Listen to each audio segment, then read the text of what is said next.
Pharaoh's right about the shoe. The shoe was not the same in the picture in court as the shoe pulled from the evidence bag by Trooper Proctor.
And you mentioned you're at the hospital. There was a sneaker. One. Yes. Proctor.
Woo!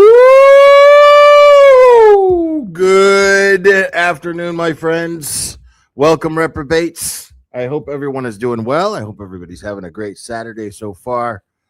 It's good to see you guys. Let's have some fun today, man. Because so all day long, apparently, there have been people scrambling to be the first to drop these big bombshells, which are these videos of Michael Proctor's internal affairs investigation and interviews that have taken place for that internal affairs investigation of nasty, racist, ugly, fat, eyeballed sack of shit Michael Proctor.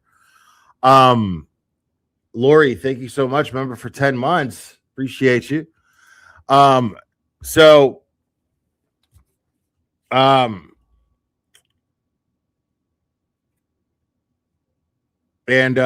yeah. Grant dropped a bunch of them yesterday too. Yeah, my bad. I don't want to sell Grant short because Grant, the towel, has been kicking fucking ass lately. So much love and respect out to Grant Smith Ellis these days.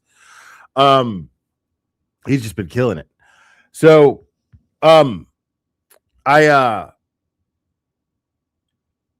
what I've seen so far is there's Julie Albert, there's I think even Jill Daniels, Michael Proctor himself, but there's not much of Michael Proctor. I haven't seen much of Michael Proctor. But there's also Chris Albert.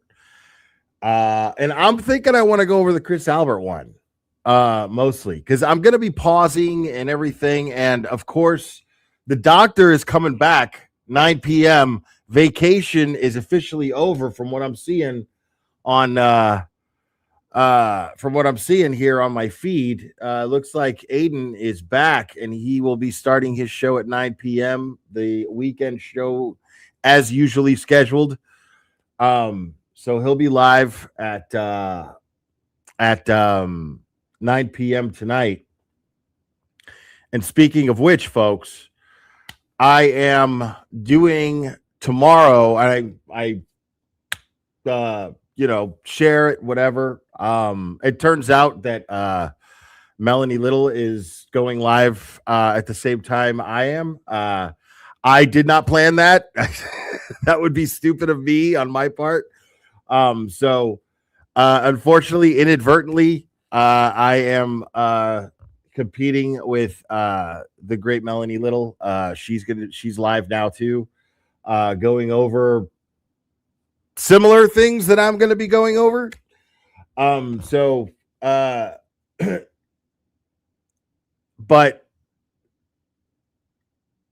that's going to be fine. It's going to be just us reprobates. I'm always cool with that. But the only reason I wish I did have more people in here is because tomorrow, I want more people to hear that tomorrow at 6 p.m. I will be holding just a cozy little fundraiser for Aiden. Nothing major. It's not gonna be 12 hours. We're just gonna raise what we can. No crazy wild goal. We're just gonna hang out a little bit. We're gonna talk a little bit about this motion. So far, I don't have any guests lined up, but I'm going to shoot out a couple of little feelers and see if anybody wants to join and hang out a little bit tomorrow. But that's the plan. Tomorrow, 6 p.m., just a little fundraiser to warm everybody up for the big Mega Motion hearing tomorrow or Monday at I think it's in the morning. I don't know if it's in the morning or the afternoon, but there is a Mega Motion. The mighty one, Mark Betterow, is going to be arguing the Mega Motion to dismiss Turtle Boy's bullshit charges. And that's going to be Monday. So, of course, I'm going to go over that as well. I'm sure a lot of other people are going to be going over that as well. But it's been a minute since I've covered a hearing, but I have every intention on covering that hearing Monday, 9 a.m. Thank you. Trust is love. So I but just to just to get people a little bit more hyped up, try to get people to go to head out, the locals over there, try to get people to head to the courthouse and show Turtle Boy some love, some in-person support.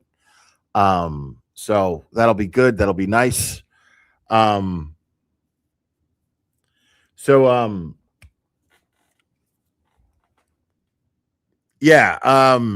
Tomorrow, like I said, 6 p.m., just to get us ready for that, we're going to be holding, basically, we're just going to hang out here, have some fun. I'm going to turn super chats off, and it's going to just be Aiden's donation link, and we're just going to try to just have a regular show here, but the proceeds, anything that generates monetarily, will be through the what do you call it? The Give Send Go link. That'll be pinned to the bottom of the chat. So, but today, what we're going to be doing is just kicking it, having some fun. We're going to read some, we're not going to read anything. We're going to be watching some of these IA investigation interviews. But the one that I got my eye on is Chris Albert. So we're definitely going to watch that because I think that's just going to be really fun. So real quick, let me see if I can.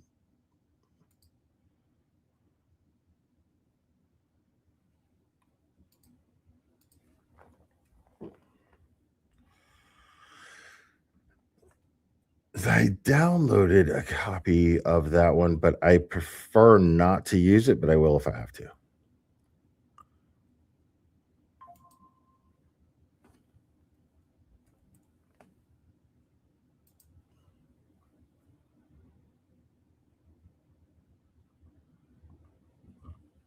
Excuse me. Jesus.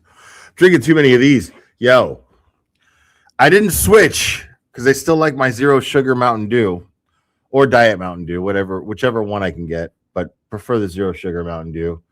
And then I'm drinking these zero sugar wild cherry and cream Pepsis. They are fucking delicious.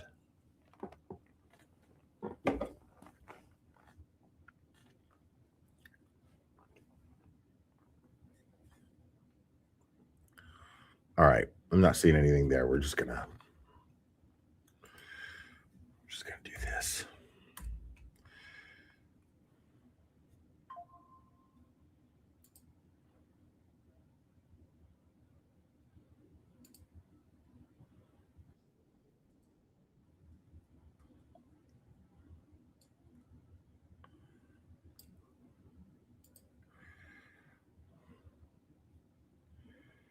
All right.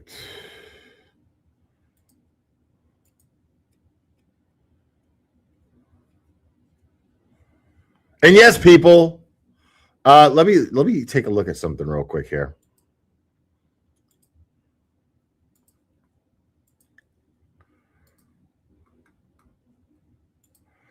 Let me see something real quick.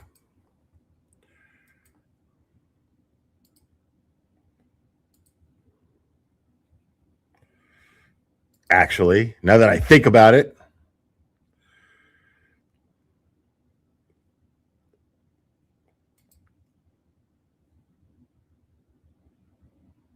okay. Just checking. Yes, people, petty streams are still a thing, and they will continue to be a thing. And who knows? Maybe we'll even have a late night petty stream tonight. Maybe. I don't know. It depends on how I feel. But in the meantime, folks, let's watch this. Let's watch this Chris Albert interview with Massachusetts State Police Internal Affairs Investigation. Let's watch Chris Albert play dumb, basically, without any further ado, people.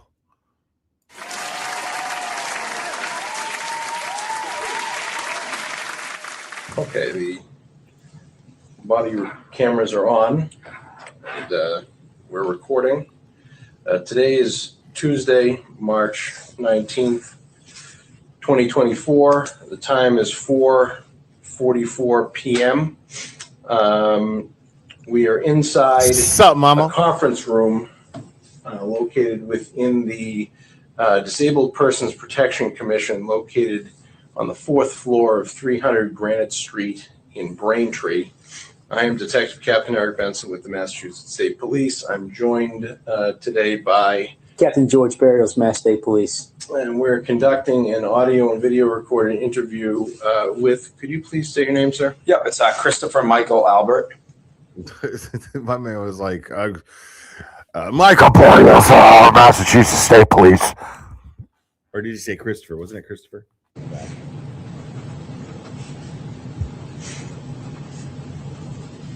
And your date of birth, sir? And your address? Redacted.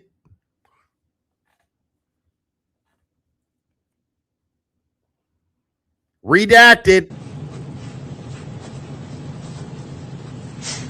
And what's a good phone number for you?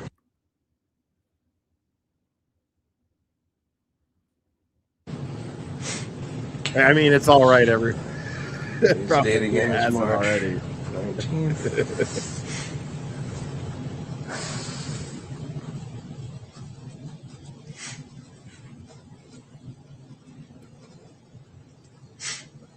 Okay. And just to, do you have any alternative phone numbers before we get going? No, that would be the only one. That's the only one. Okay. Just to rewind a little bit, for the benefit of the record, how we came to be here.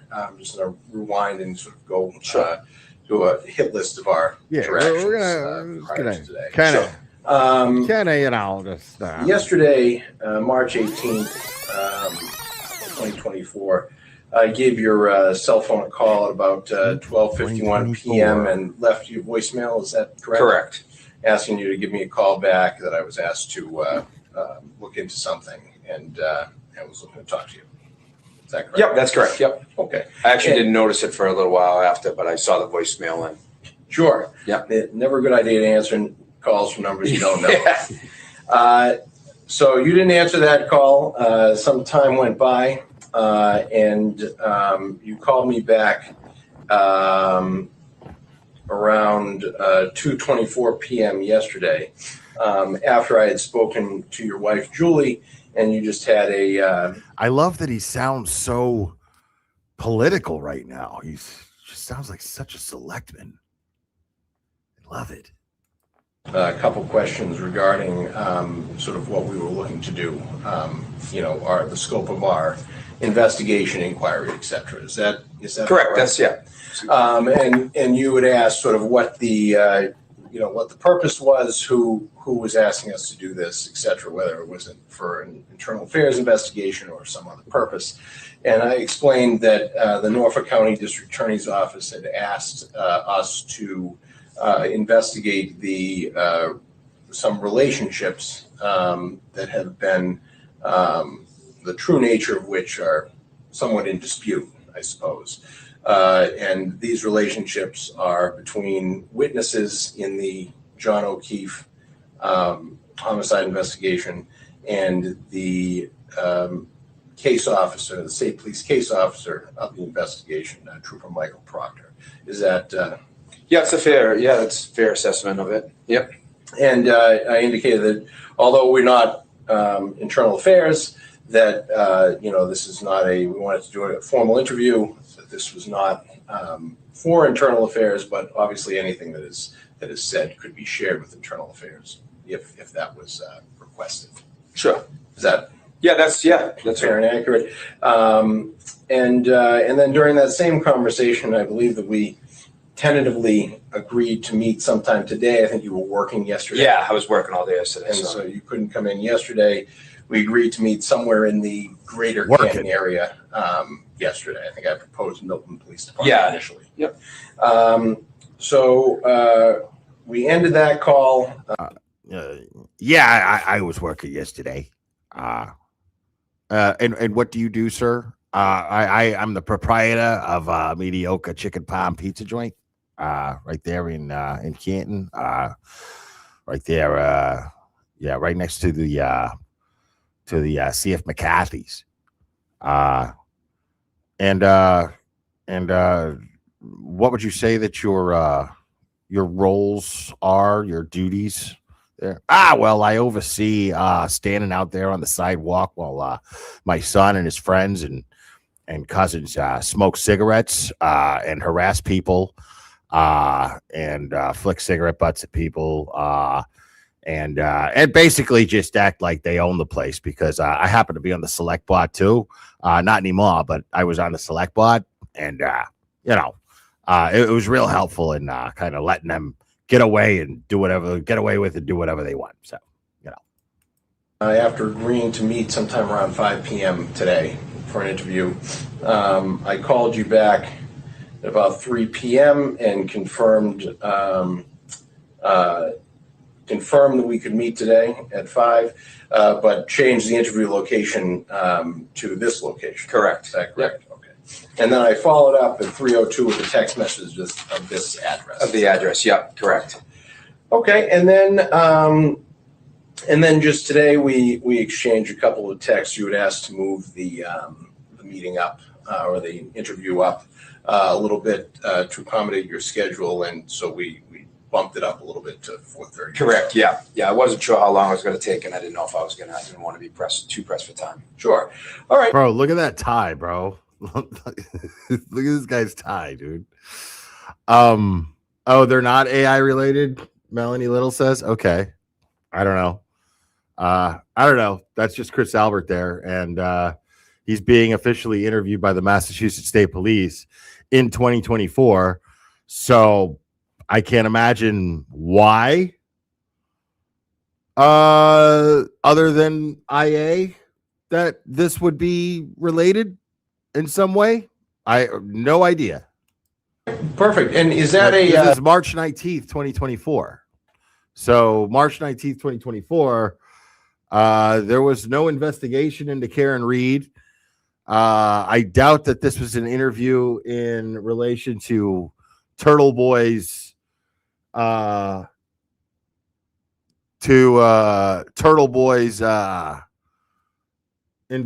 case and charges.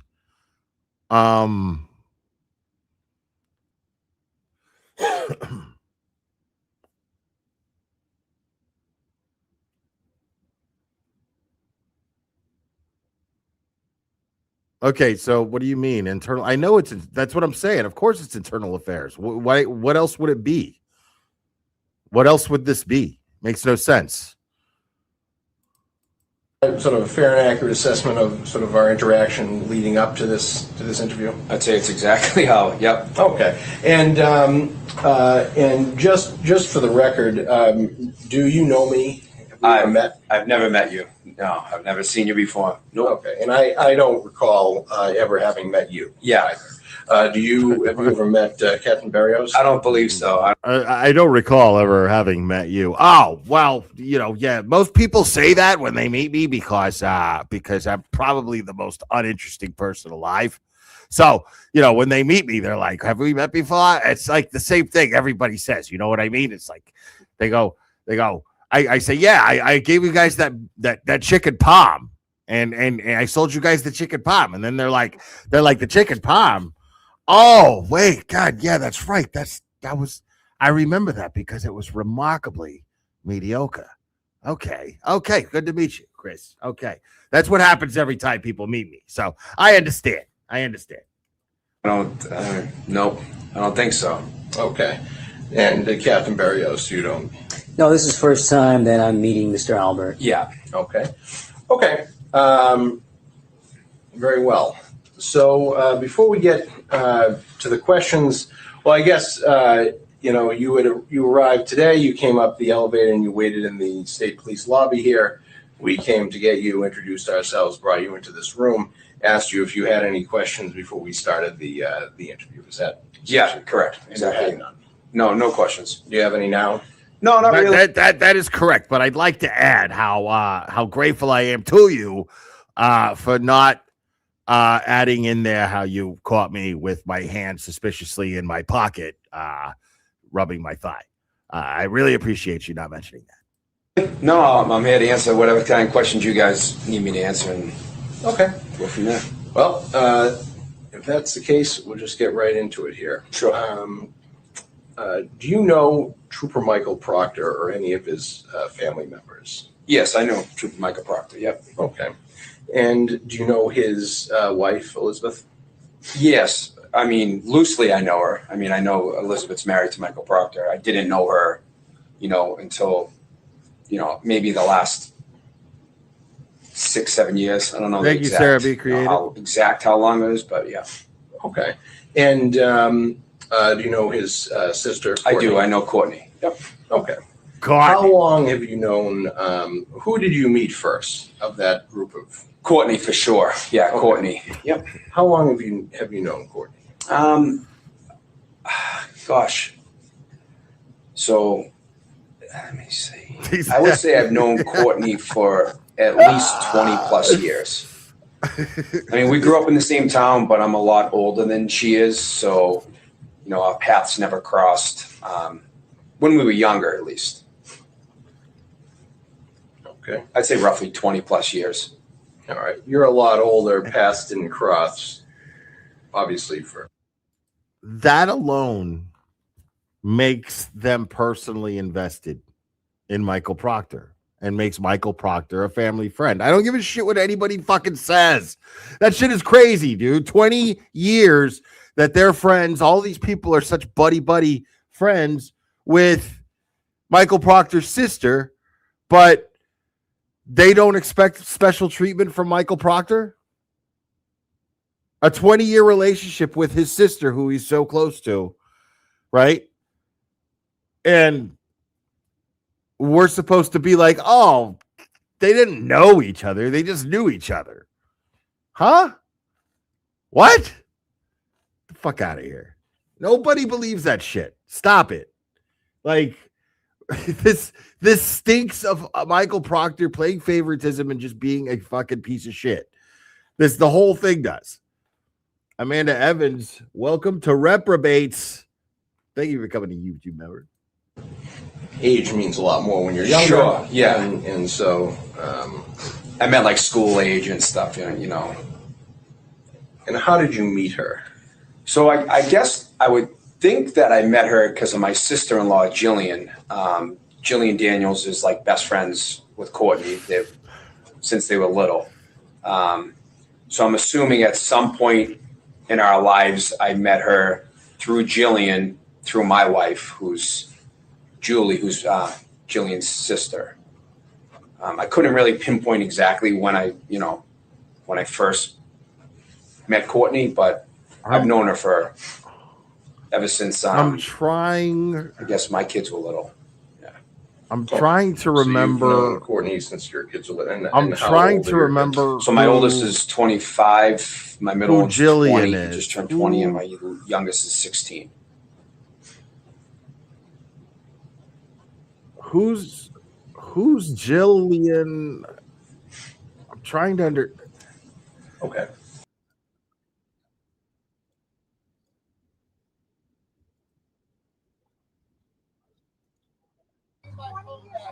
You look fatter than me. I need my phone back. Boom!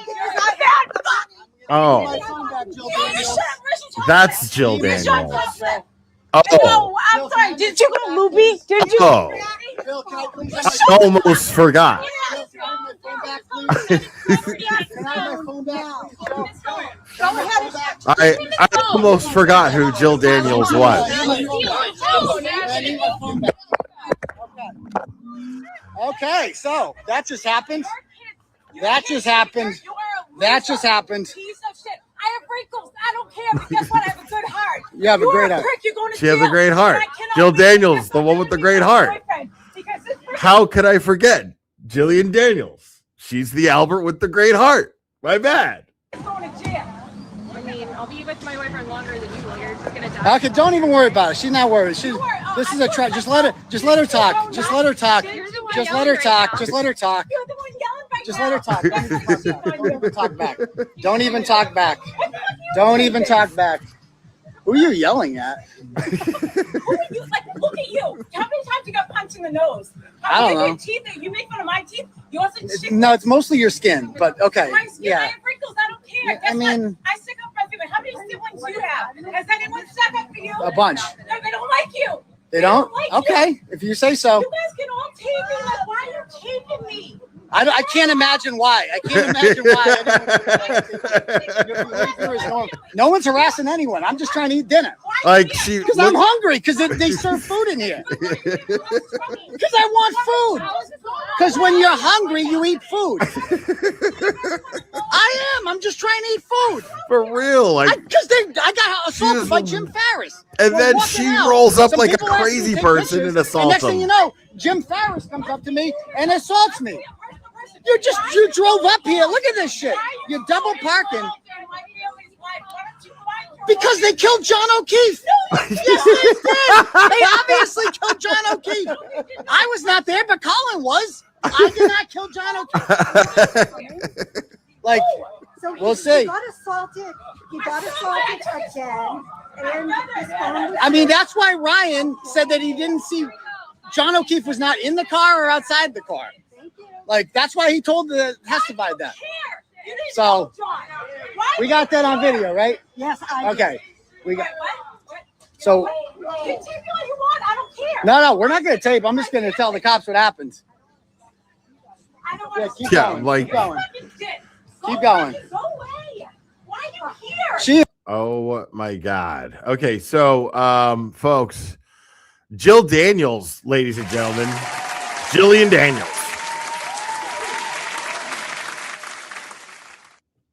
Now I remember.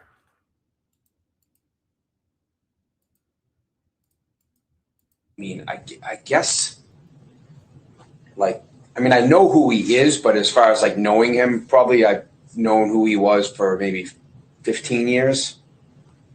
If I was to put a number on it. Okay. And how did that knowledge of him come about? From Courtney, I suppose. Just knowing that she had a brother. So, okay, before he answers that, so Courtney has been our dear friend for 20 years. Okay. But her brother Michael, Massachusetts State Trooper, 15 years, maybe first 5 years, I knew Courtney, but and she knew me, and we hung out, but we never opened our mouths and talked. That never happened. We only discussed shoelaces is what we did. The first 5 years of my association with Courtney Proctor was shoelace related only. That's all we talked about. I didn't know if she had a brother. We didn't talk about whether or not she had a brother. We just talked about shoelaces. I wanted to talk about chicken palm, but for some reason she kept avoiding the subject on purpose. I couldn't figure it out. But shoelaces it was, so. The name Michael. That's probably when I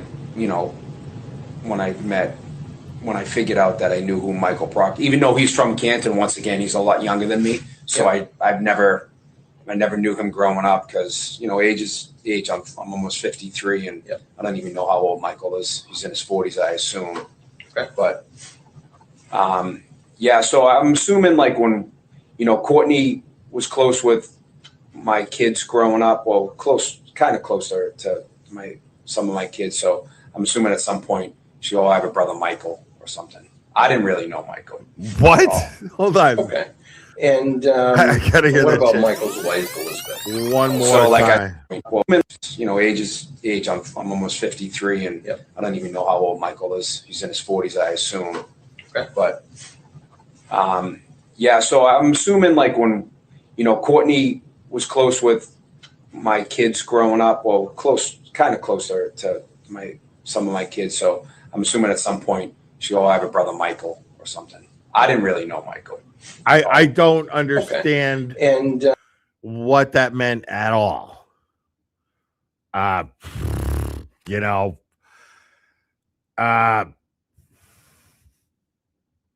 We had kids, and then, Courtney, I assume, had a brother, around 40 something. So, brother named Michael.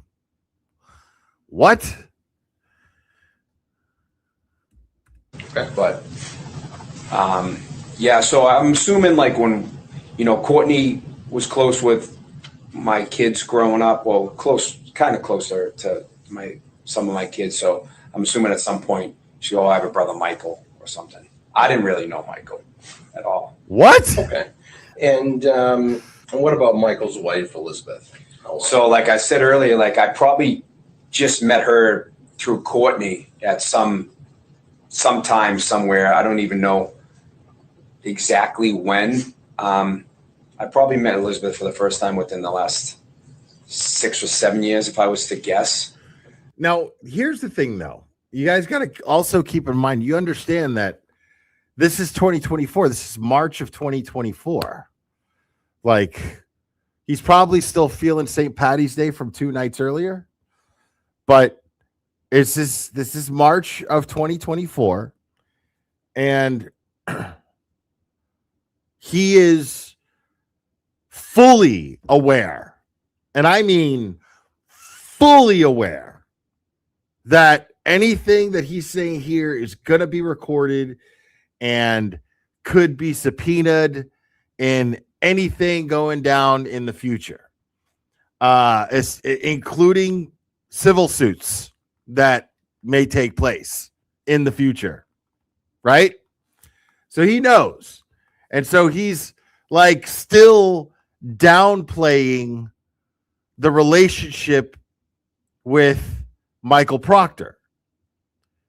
And it also benefits Michael Proctor, in theory, to downplay their relationship if he's Chris Albert. It benefits Michael Proctor in this situation because if they're investigating Michael Proctor for being corrupt, well, part of that corruption would be that, I mean, one of the motives, the motive for that corruption in the Karen Reed investigation, and at least specifically, would be his whether or not he was close with the Albert family.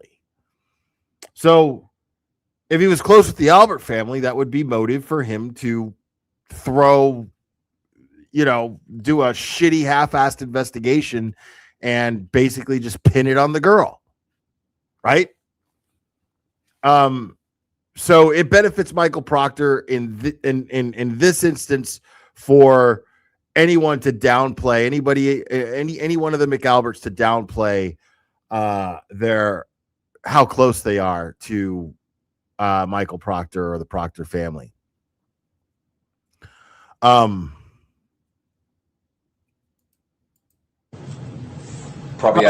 he also understands that this stuff is going to be, it could be subpoenaed, function at and it's public. This is Massachusetts State Police shit. We're sitting here watching this shit right now. Any asshole can get this. Mike's parents' house. Okay. And did you attend their wedding? Their wedding? No, I didn't attend their wedding. I don't even know exactly when they based on Turtle Boy's investigations got married, to be honest.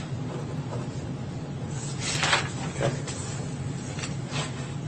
No, I didn't attend their wedding, but my son was a ring bearer there. So how often do you communicate with Courtney? Before this all these events, I probably saw her more often and a lot less. I don't communicate with Courtney much. I don't really, once in a while. The symbology, I believe the word you're looking for is symbolism. What is the symbolism, Connor? Oh, like she maybe would send me a funny text or say happy birthday to me, or I would say happy birthday to her, but not very often. I'm not like super close with Courtney. My wife's obviously closer with her.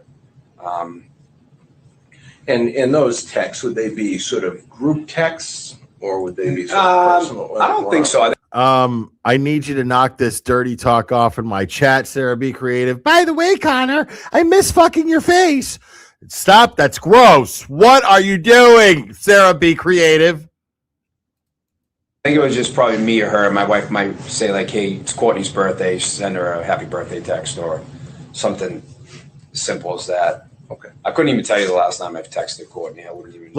Okay, but he's trying really hard to, he's actually doing too much. He's doing too much. You can tell at this point. It doesn't take an experienced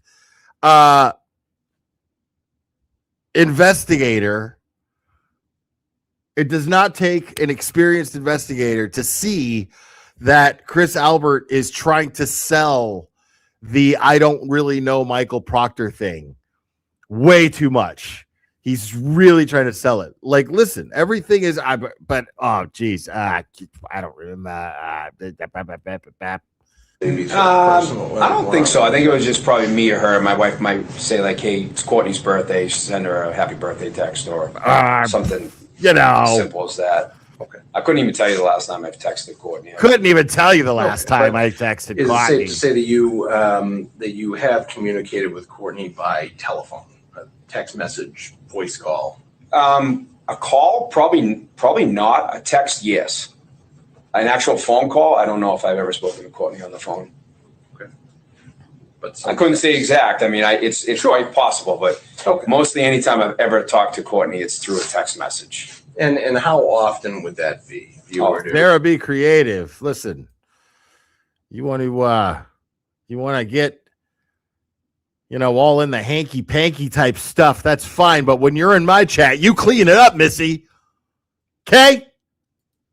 God, I probably don't even have 10 text messages in the last 20 years from her. okay, so you're talking Very about rarely, very sporadically. if once a year, then. Probably, yeah. Yeah, okay.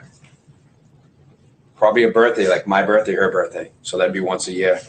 So would you classify it as rarely, very rarely? Some I'd say rarely. Rarely? Yeah. Rarely, of course, rarely. Are you on social media? I am, obviously, like, once again, because of this whole entire case, I've limited my use on social media. But yeah, I mean, I have a. I've limited my my use of my name on social media, but I use several different sock accounts. Sock accounts, fake accounts. They're known as fake accounts. And I'm all over Twitter, called X now, telling a whole bunch of lies, and then sometimes I jump on a Spaces and talk to a lady named Krusty Panties. But social media, that's about it. Facebook account. I guess I have a Twitter, which I don't use. Are you friends with Courtney on Facebook? I'm pretty sure, yeah. Yeah, I'm almost 99% sure I am. Whatever that means nowadays. Right. Do you communicate with Courtney using any sort of encrypted messaging apps? Never. Or other like WhatsApp, stuff like that? I don't even, nope. Okay. How about Trooper Proctor? Do you? No, I just changed my name to some stupid bullshit variation of a koala somewhere in there. But other than that, no. Encryption, I'm too stupid for that. Yeah. No, I used all my brain cells on the chicken palm sauce. Communicate. How often do you communicate with him? Oh God, I would probably. Oh God. I probably only talk to Michael Proctor on the telephone if I was to put a number on it 3 times in my entire life, and all 3 times had to do with setting up an interview to talk to him. Or maybe one time was when my son Colin had to have an interview. All of those communications were in regard to this case. Correct. I've never spoken to him. Yeah. To the correct. death of John O'Keefe. Correct.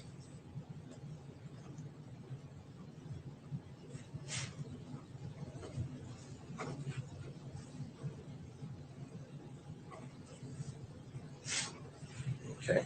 And you, but you have his telephone number. Did you? I had to get it. I don't have it I don't have his telephone number stored in my phone, but I definitely have his telephone number because I have 1 text messages from him that. But my brother's wife's sister had his phone number, and they were communicating the very morning of John O'Keefe's death. When my son had to give an interview, I wanted to know if he was done, and the text message just like okay, or yes, he's done, or something like that. I don't even know exactly. Okay, but I don't have it stored. I couldn't tell you what his phone number is off the top of my head. Like, you see what I'm talking about? Prior to this, he's really trying to sell that. Nobody assumes that you have his phone number memorized, bro. Like, nobody's asking you all that, dude. Like, he's doing too much. You know what I mean? Like, he's like, I'm trying to tell you, I'm really, this is very, very, very telling of Chris Albert and getting to know the kind of guy he is, and what to look for if he's lying. Fun shit. Yes, he's absolutely telling on himself, Mastiff Mama. 100%. He's telling on himself. Cause like why? Okay, nobody's gonna nobody asked you if you could tell. Nobody can tell anybody's phone number from the top of their fucking head anymore, dude. You know what I mean? Like it's 2024. Nobody could do that. So why? Okay. Yeah, it's okay. We understand that you don't have his phone number memorized. To the investigation prior to John O'Keefe's death. Yeah. Do you believe that you ever spoke to Michael Proctor? Never on the telephone. I could no. Or had his number? Never. Nope. I would have no reason to. Never. No, never. He's really he's trying too hard. Because you know Brian Albert. You know Brian Albert sat there stone fucking cold, bro. Like, you know Brian Albert just sat there stone cold as fuck. Just sat there fucking like, no. No, never. No. Like, you know that's what he did. Like, you know that dude didn't he wasn't trying to sell shit. What about Facebook or other social media? Are you friends on Facebook? With Michael? I mean, I could look up and I could tell you if I am. I'm not sure. You know how Facebook is. All of a sudden, everyone friend requests you, and then you have a million friends, which you're not even friends with. I don't know if I'm Facebook friends with them. I really don't know. Do you mind checking? I don't mind checking at all.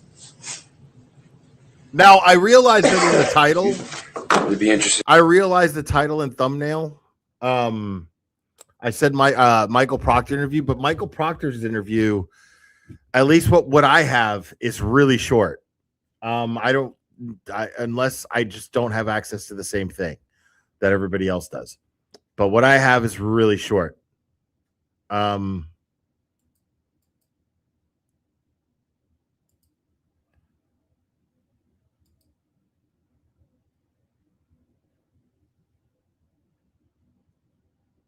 But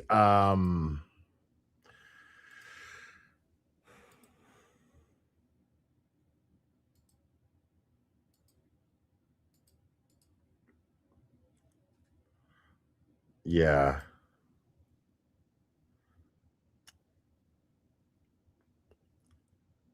Yeah, it's like 7 minutes long, like 7 or 8 minutes long. So it's not much at all. To find out because I don't even know if I am. So what I'm saying is, I can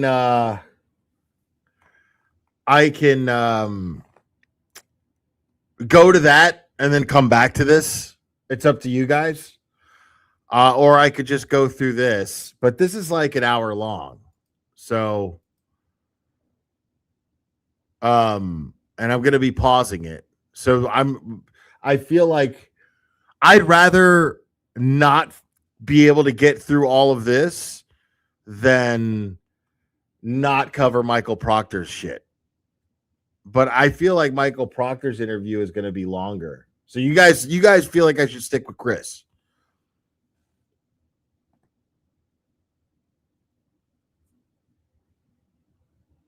Stick with Chris?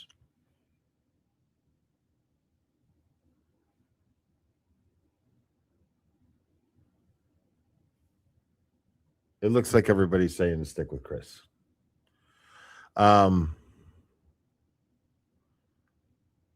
Yeah, so yeah, the Proctor's thing's a fucking big fat nothing burger, right? Okay, that's what. Okay, cool. All right, cool. All right, we'll just keep going with this one. I don't even know if he goes by Michael, if he goes by Mike.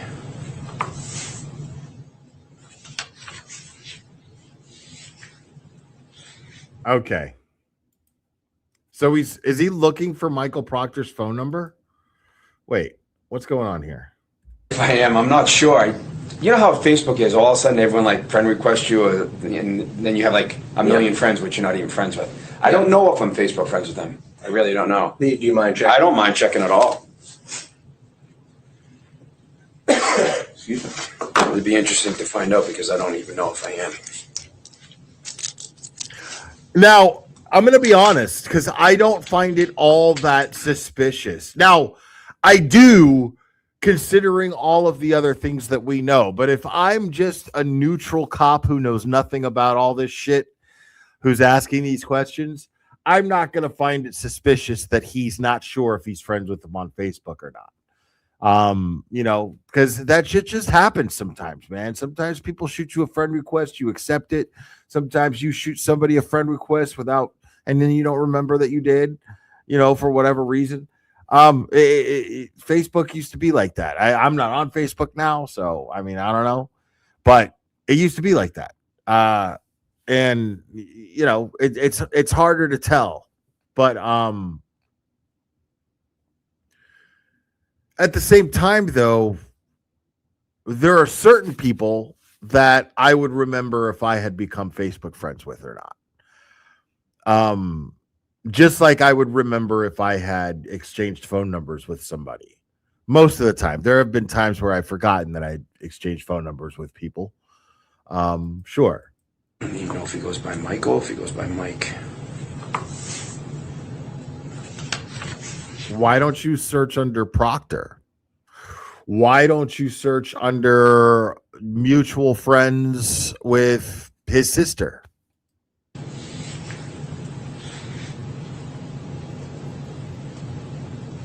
It's Proctor. Okay. I don't even know how to spell his name exactly.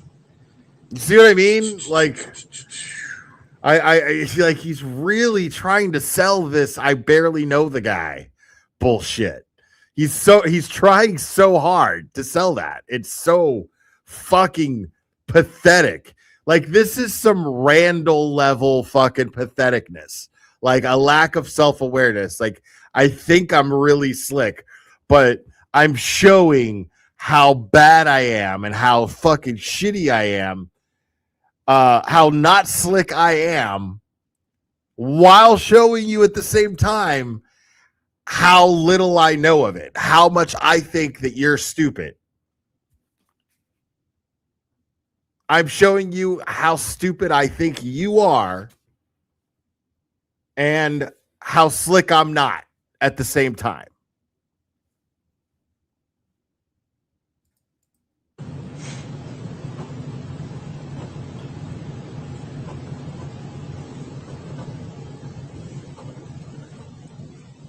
I love that.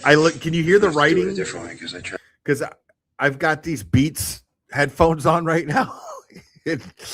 I can hear the state trooper writing shit. I can hear it.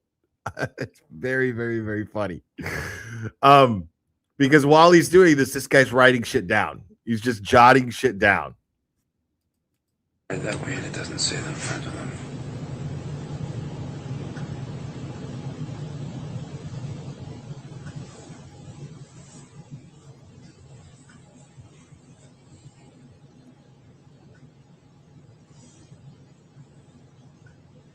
I mean, it's not saying that I am, but I don't want to be wrong here either.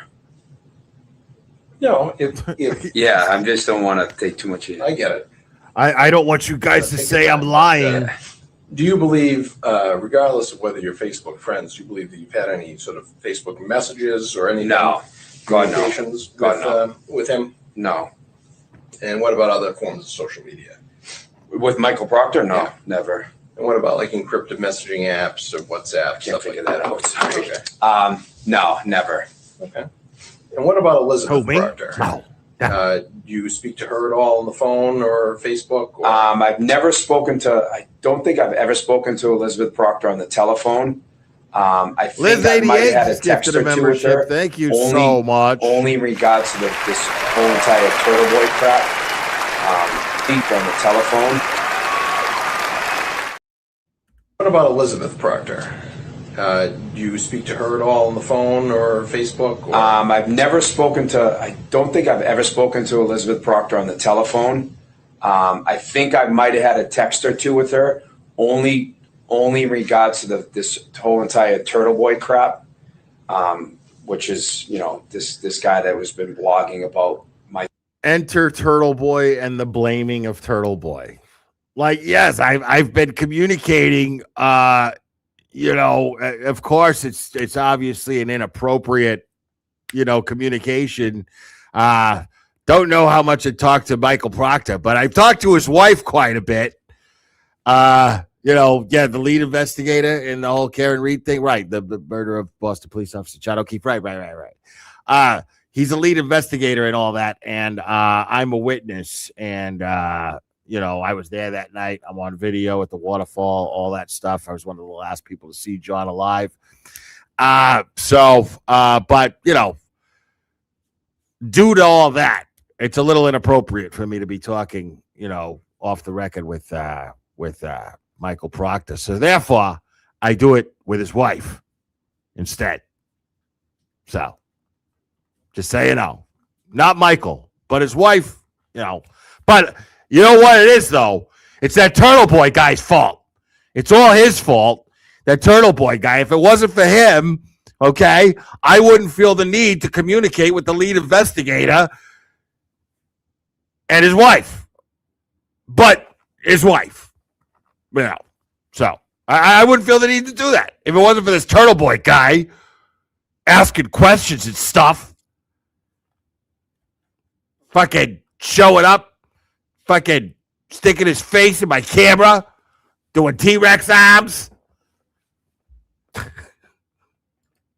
Son about me, my family, my extended family. I think I might have had maybe two text messages with Elizabeth, but literally only to do with Turtle Boy. I don't have her number stored either, so. Okay, and they were regarding Turtle Boy. Do you know how you got Elizabeth's number? How you came to get her number, or?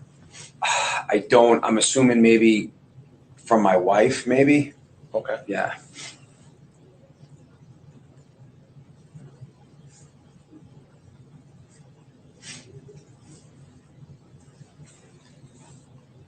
Okay. Have you ever engaged in personal conversation with Michael Proctor, like in person? Not in regard to this investigation, but no. In other settings. So, not in regard to this. Not in regard to this investigation. Just I see what you mean. What I wasn't public or. So the only time that I've ever been with Michael Proctor, besides when I gave an interview to Michael Proctor, would be at his house. Either his mother's house in Randolph, which they've recently sold and they've moved in with Courtney, or at Courtney's house during someone's birthday, maybe. So those are the only times that I've ever been in a personal setting with Michael Proctor. It was either at his mother's house in Randolph or his sister's house in Canton. I think maybe during Thanksgiving we went over there or something. Meaning Courtney's. The mother's, it would be like, you know, one of Courtney's kids' birthday parties. Not even Michael's, because Michael's kids, they're much younger than Courtney's kids. Stop it. So the only time that you've ever been in the same social setting with Trooper Proctor has been either at his mother's house or Courtney's house. Correct. Have you ever been to his house? Never. You've never been to his house. But Jen McCain I've driven has. by his house before, Sure. you know, because it's a cut through from one another's, but I've never been to his house. Sure. I know where he lives. I've driven by his house. I know where he lives, but I never been to his house. Why do you know where this guy lives? I just want to be clear about something, folks. There's quite a few people that I was friends with on Facebook who lived locally, but I didn't know where they lived. Know what I'm saying? There's a lot of people who I have their phone number and they have mine, and we don't know where each other live. There's quite a few people like that. If you know where this guy lives, it's kind of weird. These times when you have been in his company in these social settings, either at his mother's house or at Courtney's house, can you describe those? How many were there? Yeah. To the best of your recollection. What was? If I was to put a number on it, I would say less than 6 times I've been in a setting with him. If that's, and it was like Courtney's daughter or Courtney's son birthday. We haven't been there for quite some time. I don't know when they sold exactly, but I couldn't even tell you the last event we went over to Courtney's mother's house, maybe 3 years ago. And I don't even remember if Michael was there. He wasn't every time I was there, he wasn't always there. So that's why it's either 6 or less. Just regular interaction. I mean, I wouldn't, like I said, I'm not.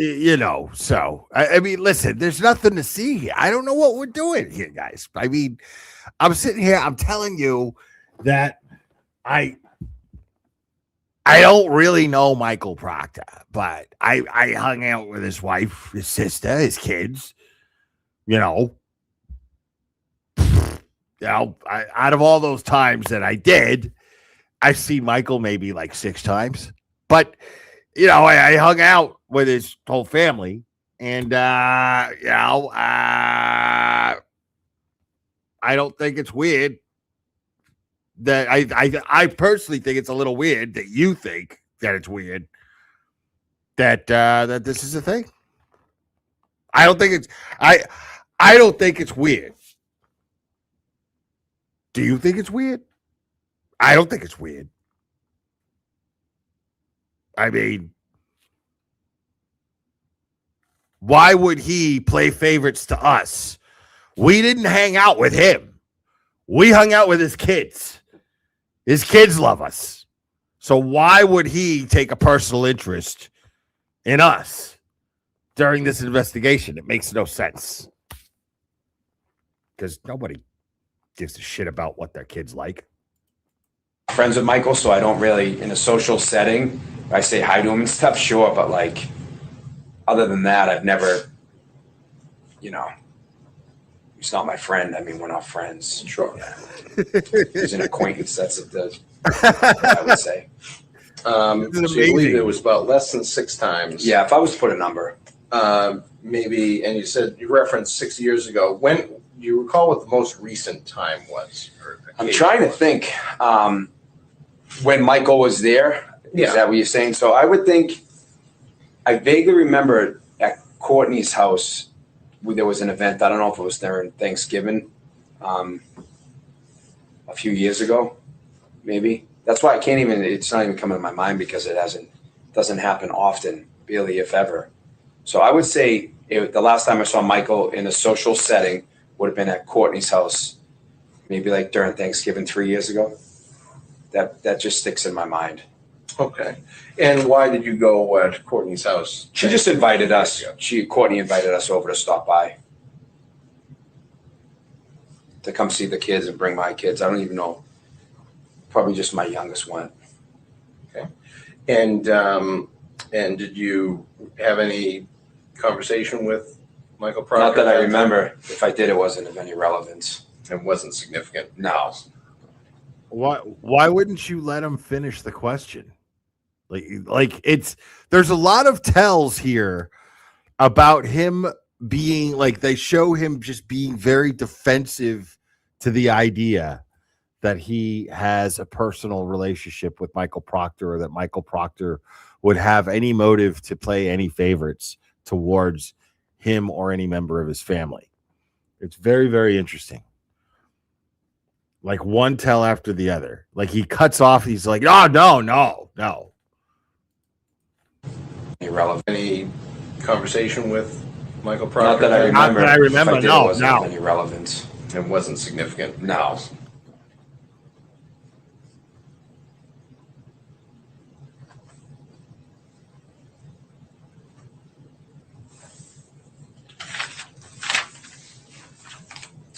In terms of Trooper Proctor's wife, have you ever socialized with her, been in a social setting with her when Trooper Proctor's not been there? When he's not been there, never. Never. No, not. I mean, I shouldn't say never, but not that I can ever remember. No, I'd have no reason to be in a setting without Michael being there. Okay. And what about Courtney? Have you been at social settings with Courtney Sure. without? Yeah, without Michael. And Elizabeth. Oh, yeah. And how often would that? Sure. Honestly, recently, not often at all, because of all this whole, like, once again, this whole case and this Turtle Boy nonsense. We specifically tried to stay away from people so that we're not, we're not near each other. Like, I didn't want to be, I don't need that person writing any articles about me. So, right. So, not a lot in the last couple of years, not a lot at all. I did recently stop by Courtney's house with my wife to drop off her son. So we bought him a gift, like a toy or something. There's a lot of interaction. So we stopped by there. I think it was like 3 weeks ago. A lot of interaction. Somewhere around there, 3 or 4 weeks ago.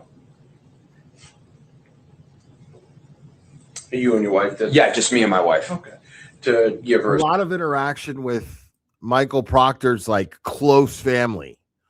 You know what I mean? Like a lot of interaction with them, but he makes it seem like it's almost absurd to think that he would have any interaction with Michael Proctor while doing that. It's really interesting, like how he's trying to like the approach that he's taking here. Son a gift. Yeah, a toy.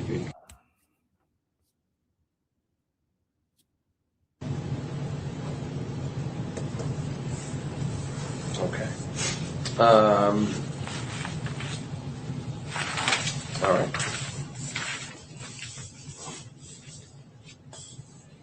Have you ever been to parties, weddings, or social events where Trooper Proctor or Elizabeth have been present? So the only event like that I went to was a wedding, and it was Courtney's wedding. And my son was a ring bearer. Courtney was real close with my son Colin. They were close. She was good to my son Colin, and she picked Colin to be her ring bearer in her wedding. So Michael was there. Okay. Obviously, that's Courtney's brother, so Michael was there. Okay. Why was it difficult to explain how close or the nature of why Colin and Courtney are close? I mean, I'm not trying to imply that there's something inappropriate. That's not what I'm doing. So before anybody jumps to that conclusion, that's not what I'm doing. I just find it suspicious that, I mean, this is his father. Why doesn't he know more, and what is he not disclosing? But there seems to be a very close connection between Courtney and Colin. Something significant connects Courtney and Colin, according to Chris Albert here. Like, just listen. To my son Colin, and she picked Colin to be her ring. She was good to my son Colin, and she picked Colin to be her ring bearer in her wedding. So Michael was there. Okay. Obviously, you hear that? Well, they were close. She was listen to that. Close with my son Colin. They were close. She was good to my son Colin, and she picked Colin to be her ring bearer in her wedding. Like, it's like he remembered something very significant and then decided there's no reason to mention that. I'll just leave it at they were close and she's good to my son Colin. So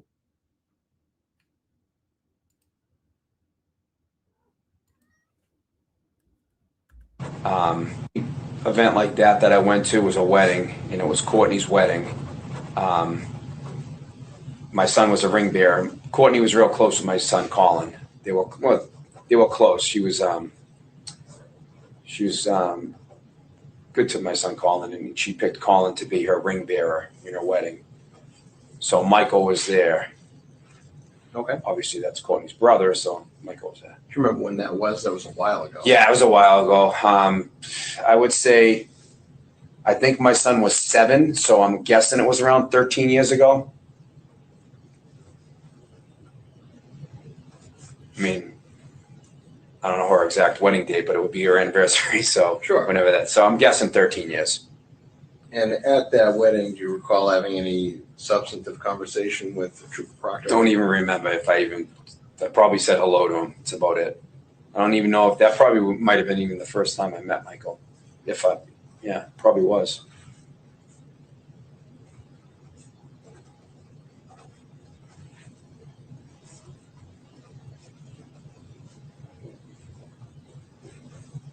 What you doing, buddy? Why you want loving so bad right now? Huh? Huh? Okay. Any birthday parties or anything where Trooper Proctor and his wife have been present? Yeah, so I'm assuming over at Courtney's mother's house, there's probably definitely been a couple of birthday parties. I'm assuming that they were Courtney's kids and not Michael's kids, because his kids are a lot younger, and I wouldn't be invited to go over there for Michael's kids, Right. because I'm not like close with them. So, Right. But your wife is close to Courtney, and Correct. So on the basis of that relationship, you go to Courtney's house. Yeah. And Courtney's brother is Michael, so Michael just happens to be in the same orbit there. Of course. During these Yeah. things. Okay.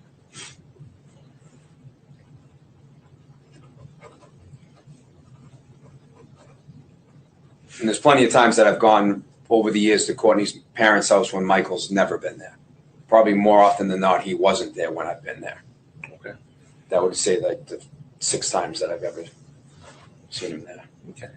And to sum up your interaction with Trooper Proctor at these events, how would you sum that up? Just very like nonchalant, just like passing by. I'm more like friendly with like Courtney and, you know, close to her mom and dad, you know, so just sparingly. I couldn't even remember a conversation I've ever had with Michael at that house. Like, you know, that's Michael's mom and dad too, right? Like, so you're very close with Michael's mom and dad. Like, you get what this is like. This dog don't hunt, dude. You know. I'm sure I've said hello to him. Maybe I talked about some sports or something, but other than that, nothing. Can you specifically recall any conversation that you've had with him? Never. Honestly, I can never. Hasn't been to do with this John O'Keefe. Oh God, no. I don't think I've been to an event since this case where Michael's been there. Matter of fact, I'm pretty sure the only time I've seen Michael Proctor during this whole entire case is when he interviewed me, and when I had to go in front of the grand jury. Those are probably the only 2 times. I can't say for certainty, like, you know, but I'm pretty sure those are the only 2 times I've seen him. Okay. And you already have answered this question. You have never been to Trooper Proctor's home. Never. Do you know if any member of your immediate family has ever been to Trooper Proctor's home? Oh, I highly doubt that. Yeah, I wouldn't know anyone that would be there. Nope.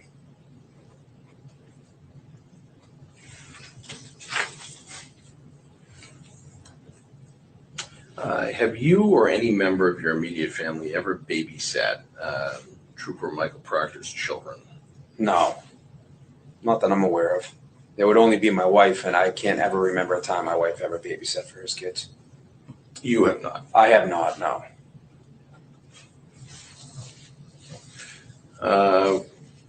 Were you or any member of your immediate family ever asked to babysit Trooper Michael Proctor's children?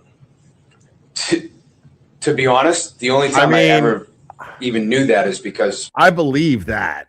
Like, I don't believe for a second that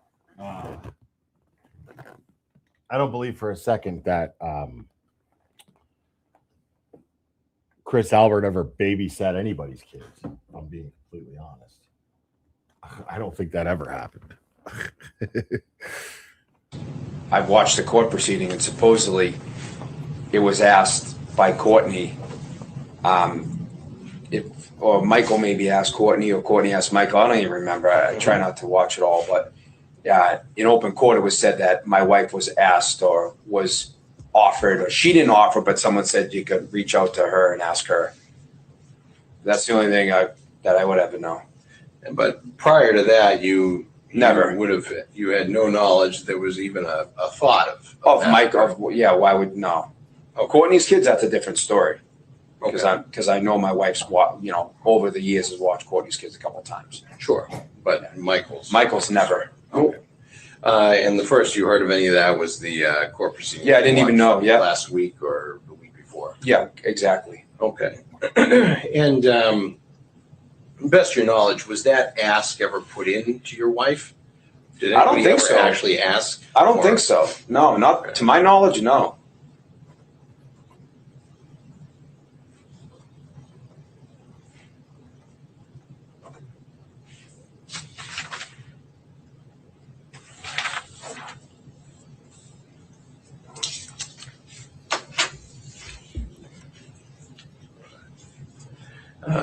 Did you ever speak with Trooper Michael Proctor directly regarding the investigation into the death of John O'Keefe? As far as like well, I suppose the answer is yes, because he interviewed you. Yes. In regard to yes. That. Yeah. So yes, obviously, because I had. He bailed you out of that one right there, Chris. You just got bailed out of that one. Went before the grand jury, so. And he was. I think I went to a grand. Well, he could have just been like. He could have just waited to see how he answered that, but he bailed him out. He was just like, well, I suppose the answer's yes, because, he interviewed you, right? I went to two grand juries. I went to the state grand jury in regards to the Karen Reed case, and I went to the state grand jury in regards to the witness intimidation case against Turtle Boy. Yeah. In the Turtle Boy case, I believe Michael was also classified as a victim, him and his wife. So he was present. Come on, man. In the jury room before we went into the jury. A cost. Okay.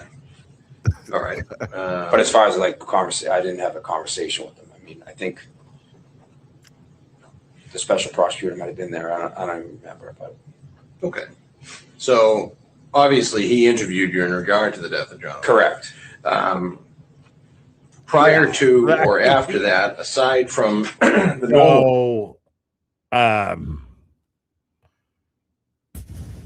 all that Turtle Boy shit you just said, I don't give a shit about. Just going back, he interviewed you about the John O'Keefe stuff. Okay, got it. I'm not here to talk about Turtle Boy because we don't give a fuck. Business that we discussed at the outset of this this interview. There's always some back and forth, setting up interviews and stuff like that. Yep. And then reasonable follow up afterwards. Aside from that, anything like that surrounding your interview with him or your appearance in the grand jury, did you have any sort of private conversations, if you will, in regard to the homicide? Not that I can recall. I specifically made a point not to talk to people about it.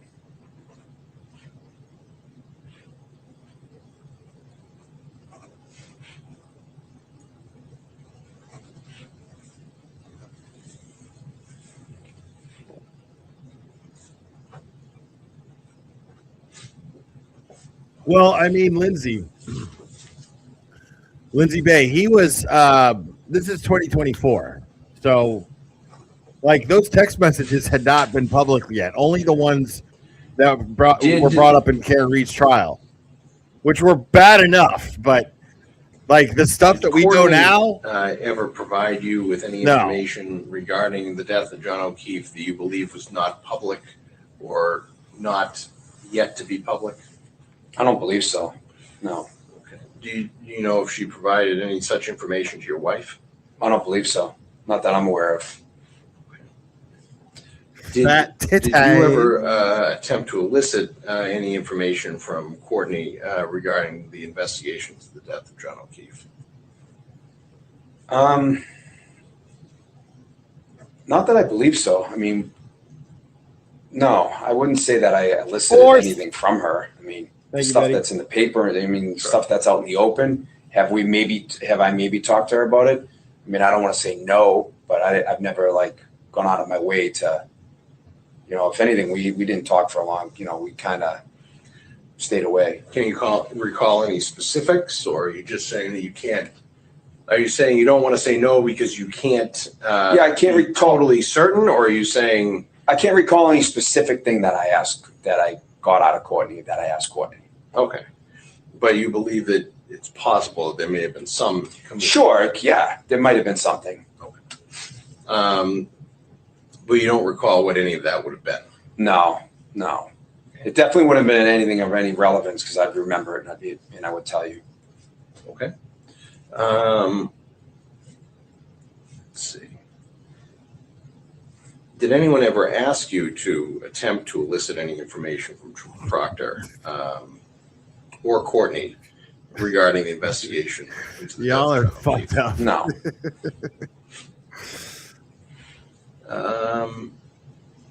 Are you aware if your wife ever attempted to elicit any such information regarding the investigation from Courtney? No, I don't believe so.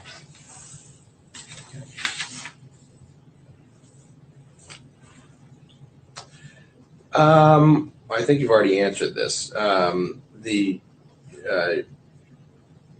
indicated that you do have a few text messages from Trooper Proctor on your cell I phone. think I have one.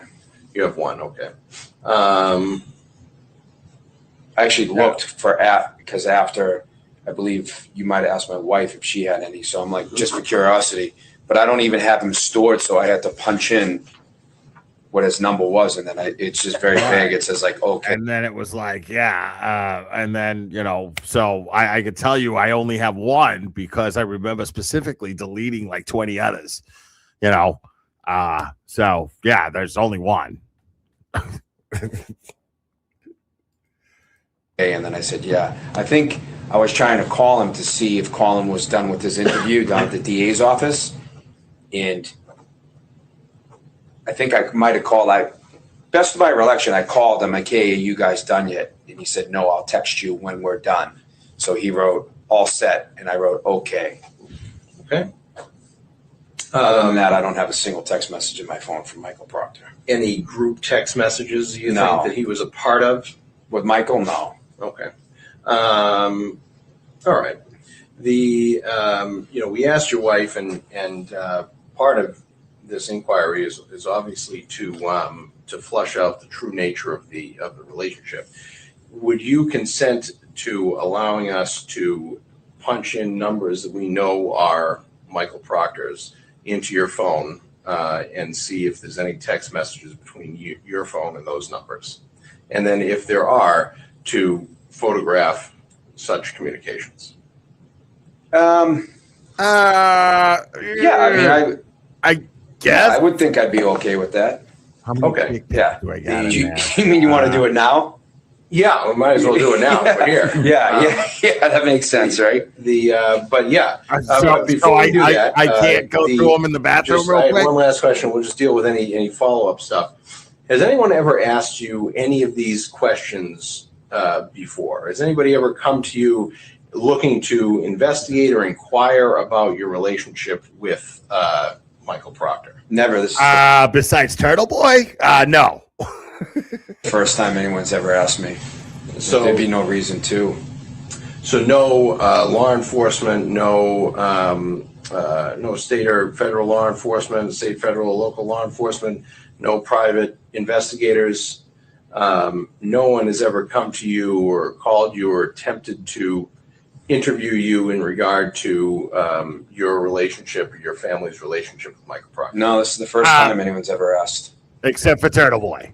You find that to be, out of curiosity, you find that to be odd, considering the fact that the nature of your relationship is being spoken about in open court and in the media? So in retrospect, I would say I wish that somebody had asked me, but we're only here because of some defense attorneys trying to drum up some relationships that don't exist. For me, that's my belief. Is that it has nothing to do that someone. Oh, here we go. I think we got a super dad. Super dad. I think we got a super dad. Super dad. Super dad. Super dad. Chris Albert is lying. I think we got a super dad. How dare you? Stephanie Patterson, thank you so much. That part. If they didn't have each other's numbers, then why didn't one of them say, who this? Instead of saying, all set. I call so much BS. You can hear the lies.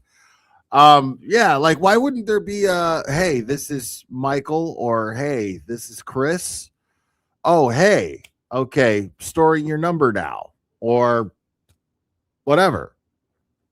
You know, because a lot of times, I mean, I'm real lazy about storing numbers. I know I am, but I got an iPhone.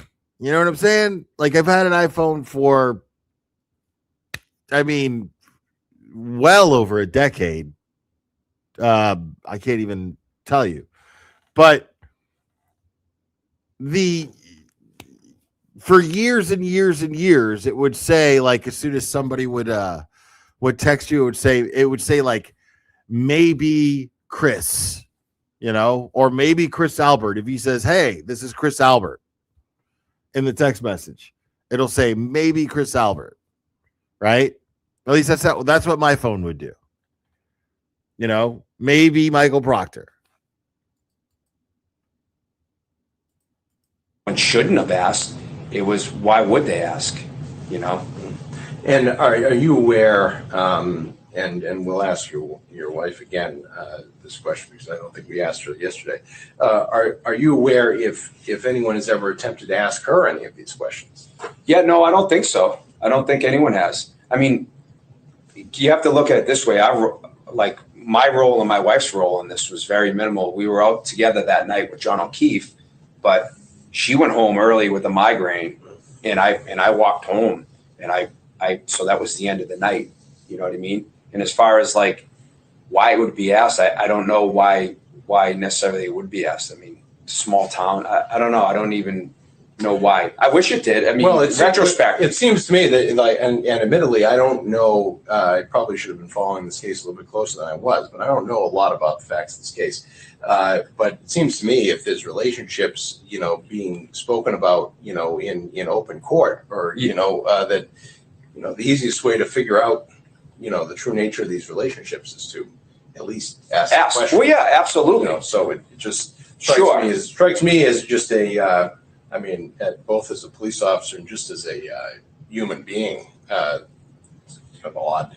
Yeah. I mean, but I mean, that's not that would be the responsibility of like, of the. No, I'm not blaming you. It sounds like I'm blaming you. No, I get it. But yeah, I mean, in retrospect, absolutely, it should. In retrospect, I think the relationships were so loose from the beginning, and I'm sure Trooper Proctor talked to his supervisors during it. And gave a synopsis of what his relationship was. I mean, he never met my brother Brian in his entire life, so why would he? I don't know. Okay. If you're asking me if I think I mean, looking back on it, absolutely. Like, I feel like looking back on it, probably should have asked a few more questions. But I mean, I have no relationship with Michael, so, and Julie's is only through his sister Courtney. Okay. So, seeing as though, and I explain what we're going to do, and you can watch us do this. Yeah. And it's a consensual examination, so you're free to terminate your consent at any time. Yeah. But we do have a form, as we have with everything else. So I'll just excuse me.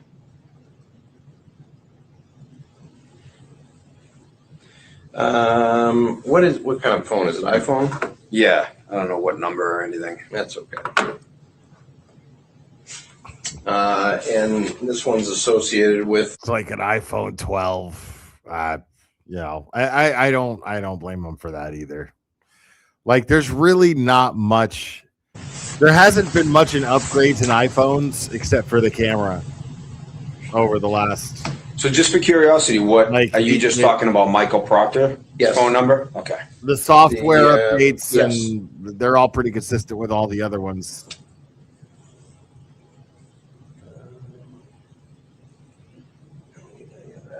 So you can feel free to read this. Yeah, I want to read it. A lot of this stuff doesn't necessarily apply. Like I said, you're going to be here the whole time, so you can withdraw your consent at any time.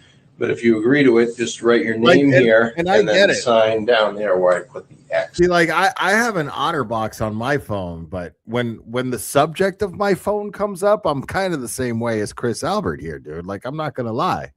I'm kind of just like, I don't know what, fucking 15, 16, and I toss it. The reason why I do that is because fuck that thing, you know? But like, I have an OtterBox because I'm like, fuck this thing, because I don't want to break it. Can I ask you a question before I do this? You can ask any questions you like. How many phone numbers does Michael Proctor have? We were given a list of a few. Obviously, work phones, personal phones, stuff like that. Yeah. All right. Because the only phone number that I know that I've ever seen, I looked at my phone is just one number. So. Okay. But. And that's one of the reasons why we want to plug these things in to see what we got. Yeah, but I would hate to do it and then not like realize if he had texted me from another number that I didn't know. Well, this is one of these things, why we're doing it. Yeah. Because if there's the possibility that there are text messages out there, it's kind of important. Yeah. Well, this is one of these. Do it and then not what we got. Yeah, but I would hate to do it and then not like realize if he had texted me from another number that I didn't know. Well, this is one of these things. But you were so fucking positive just a few minutes ago that you have only communicated in text with Michael Proctor once. One text from Michael Proctor. One text that you. So why are you worried that there is that there could be communication with Michael Proctor through another number? Because it seems like what you're actually worried about here is being caught in a fucking lie, not anything else. Because you're saying, I hate to do, because I'd hate for you guys to walk away from this thing. I'd hate to walk out of this room and then you guys think I'm a liar. I hate that, since I fucking lied. Like, what?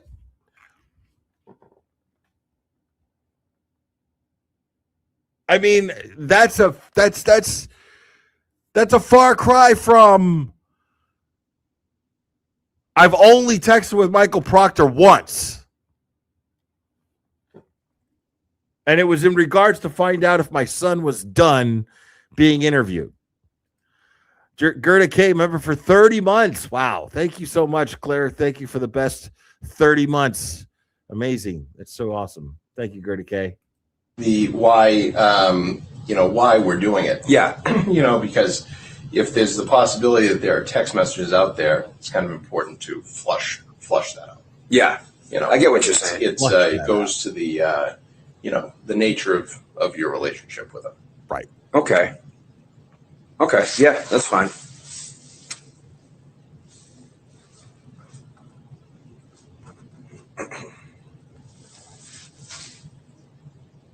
You know what though? Now I'm just thinking like, what happens if I have a text message in here that I didn't know about? Do I have any like liability? No, you're saying that you don't know anything about it. Yeah. So is this like, am I under oath here? Could I be charged with perjury? Could I be charged with obstruction? Is he going to be charged with a crime at some point, and then I get charged with obstruction if you guys think that I'm lying to you sitting right here? Is that? I mean, what if there's some shit in here that I lied to you about, but I'm lying about it now, saying that it's something that I didn't know about? What do we do then? Are you guys going to call me a liar? And am I going to get charged with a crime? Now, I'm a politician now, so I lie all the time. Am I going to get charged with a crime for lying is what I'm asking.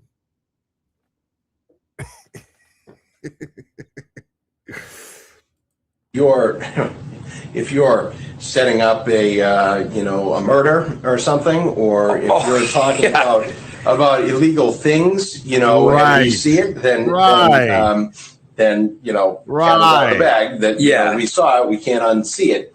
But in terms of, you know, you're saying you don't believe, you know, that you've had any, you know, additional text message communications with. And if we find Proctor, one, no, you're not going to get or any no of his phone numbers. And we don't and care. Obviously, people are mistaken all the time. Like the number of people that And he doesn't give a fuck about Michael Proctor. He's worried about himself. This is about Michael Proctor. Right? That's what's really funny about this. Like he's acting like he feels like he's being interrogated. In a setting like that, the only type of person who feels like they're being interrogated is a motherfucker with something to fucking hide. Okay? There is no way around that. There is no fucking dressing that shit up. Okay? The only person that these cops are interested in right now in catching, and I'm not even totally convinced that that's the case, but the only person that these cops are supposed to be interested in right now is Michael Proctor. That's it. Nobody else. We don't give a fuck. We're going to use this against Michael Proctor, not you, if we find text messages that you failed to tell us about. We don't give a fuck about you, dude. But the fact that he's worried about it says a lot. And I mean a fucking lot.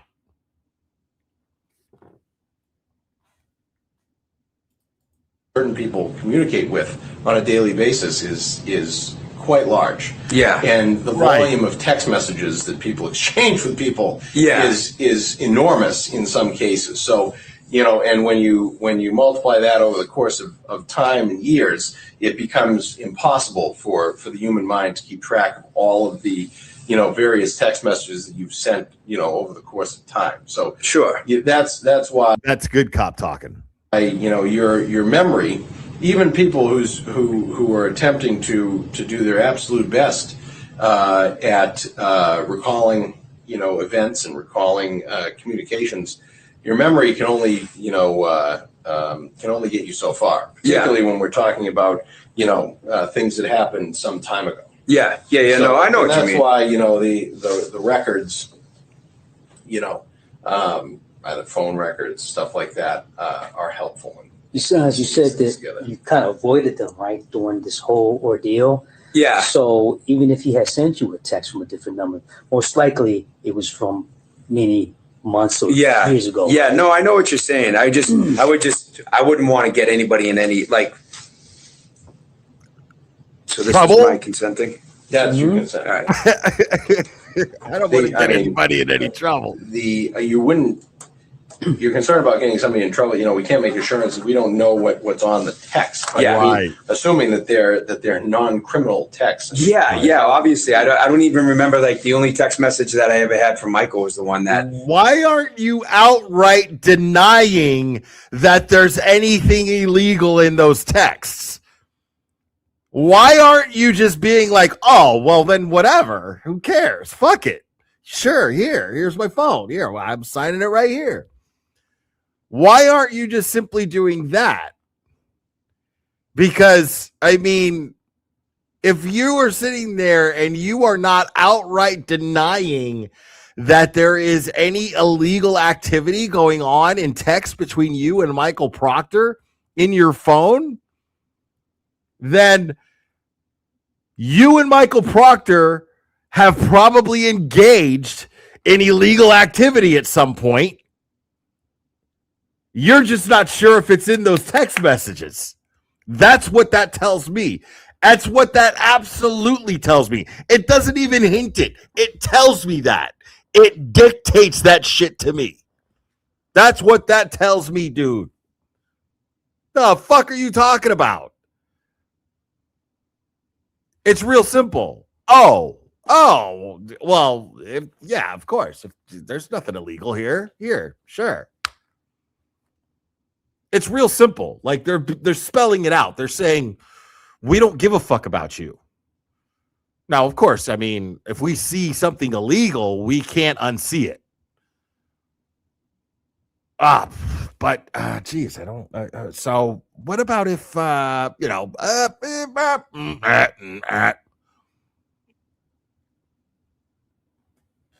Come on, dude. Come on, dude. To my knowledge, is the one that he said all set, and I wrote okay. So okay. You go with that? We'll just sign this. To here. my We can knowledge. just date it. So give to me this right down here. Just it's the 19th day, 19th day of March.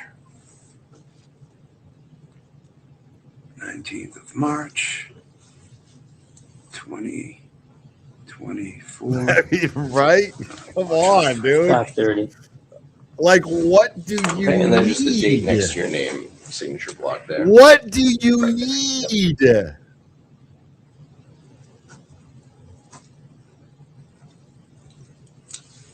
All right. Okay. Perfect. You have to be retarded.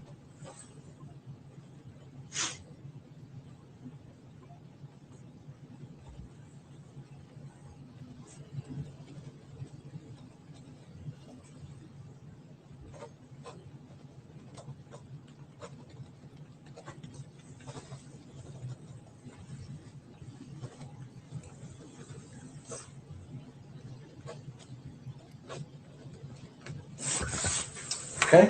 All right. So again, you can withdraw your consent any time by just saying that you want to withdraw your consent, and you're going to stay right here and watch me do it. So So this is just Michael Proctor's numbers, not Courtney Proctor's numbers, no one else's numbers. no. Now, if there's a group text if there's a group text exchange that includes Michael Proctor on it, then we'd be interested in that.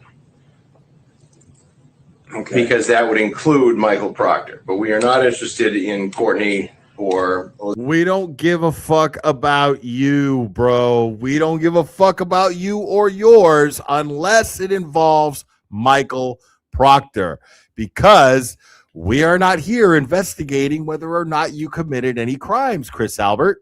We are here investigating whether or not Michael Proctor had a personal association and bias towards you and your family, which would mean that he should not have been the lead investigator in this case. He had a conflict of interest. That's what we're trying to get to the bottom of here. That's all we're trying to get to the bottom of. We're not trying to get to the bottom of anything else. Now, we already explained to you, Chris, that if we see something illegal activity taking place between the two of you, well, then we can't unsee it. We're cops. You know what I'm saying? You did consent to us looking at the phone, and we can't unsee it. But we're not looking for anything. We don't give a shit about this person or that person or anybody else unless it involves Michael Proctor. That's it. Elizabeth or anything else, but if in the instance where we find a group text message that includes him, then that obviously would be relevant. Right. But in the absence of that, it would just be between you and Proctor. But if for some reason there's a group text that's in here with other people and he's in there, then we would be interested in that because we would view that as being relevant to establishing a relationship with Trooper Proctor. Okay. Clear as day. I'm starting to just be a little bit uneasy about it, only because I don't want to get anyone in trouble or anything. No, why? Something. I agree. I mean, but I if you are simply witnesses and victims, there's no reason you should be worried about anybody getting in trouble, dude. There's absolutely no reason at all why you should be worried about anybody getting in trouble.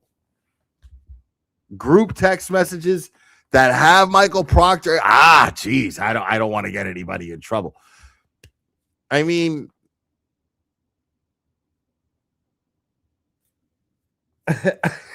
this is the shadiest shit in the world.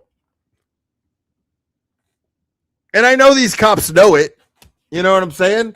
They just don't care because that's not what they're there to investigate. You got to understand these guys, these cops. Who knows what's in their who knows what's in their in their inbox? You know, who knows how many cases within the department that they have to investigate. They have to look into. Who knows what their caseload is the term I'm looking for, I guess. Who knows what their caseload is? Think about that.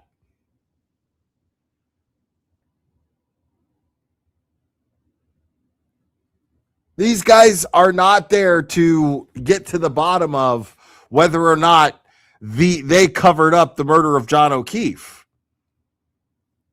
Now, something will lead there if they find some group text where they're like, hey, Michael Proctor, thanks for covering our asses when it came to the murder of that Boston cop.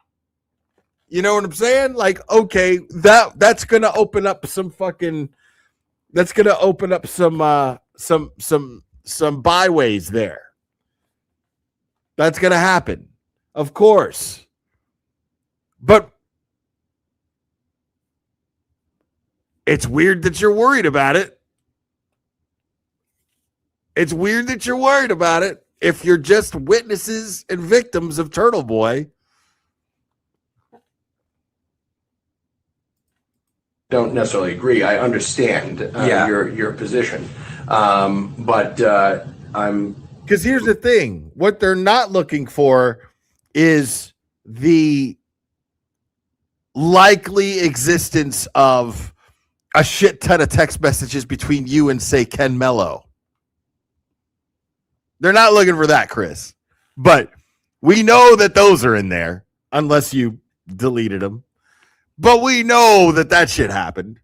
Who knows what the fuck this dude's text messages with people who he shouldn't be in contact with in regards to Turtle Boy's case?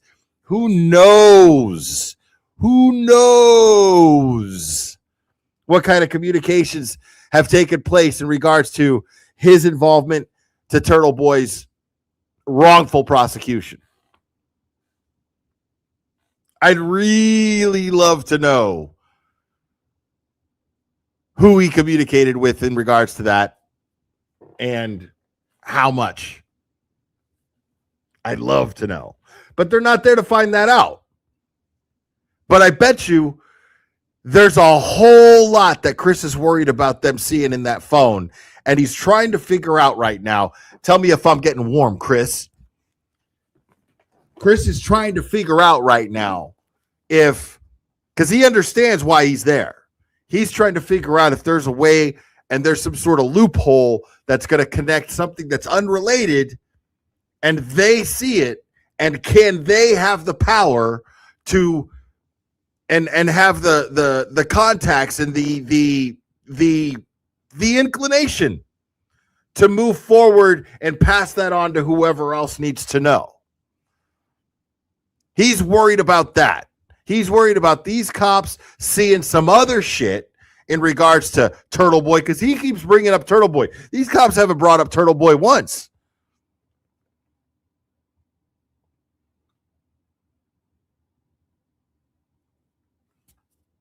These cops haven't brought up Turtle Boy once. But these people always do the same thing. And they always bring it back to Turtle Boy. It's always back to Turtle Boy.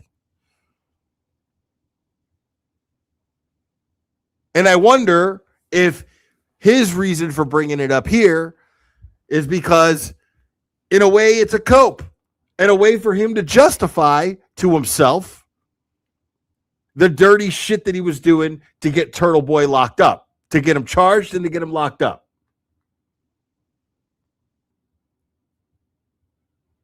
I wonder how much political dirty shit is in there. I wonder if there's evidence of fucking money laundering. Who the fuck knows? I'm not saying he's a money launderer. I'm just saying that fucking pizza shop isn't generating a lot of business. I don't see it happening. But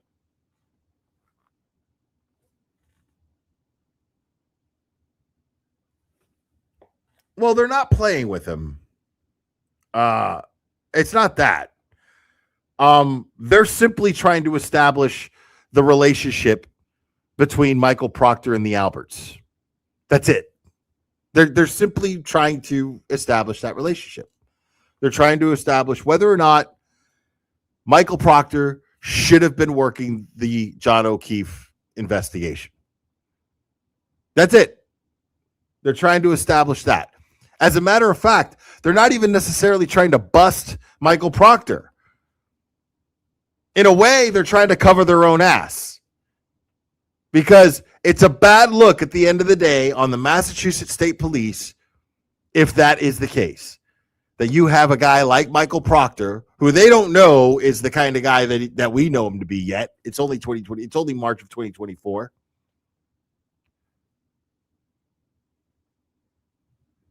But it's only March of 2024, but they don't really know. So they don't really know. Maybe they do. I don't know. I don't know what they knew back then. We didn't know yet. But it seems to me like they're just trying to like play cleanup here. This is a big high profile thing. Michael Proctor is all over the news. Everybody's talking about what a piece of shit this guy is just because of his testimony in the first trial. Ever since his testimony in the first trial. So, but Chris Albert is very, very worried about self-preservation. He is very concerned with this right now. He is in full self-preservation mode. I'm finding it hard to, well, unless there are criminal things, I don't think that anybody could get in trouble for it. No, We're not looking for that. I know. But if there are. Yeah, fine. Okay. So all I'm going to do is again Put his numbers. Can I watch you? you can come up. Wow. Yep. This is wild, bro. So cancel that and then search here just to see if there's anything that comes up here. So I have a few numbers here. I don't even know that it would necessarily come up like this, but I'll just start doing it there.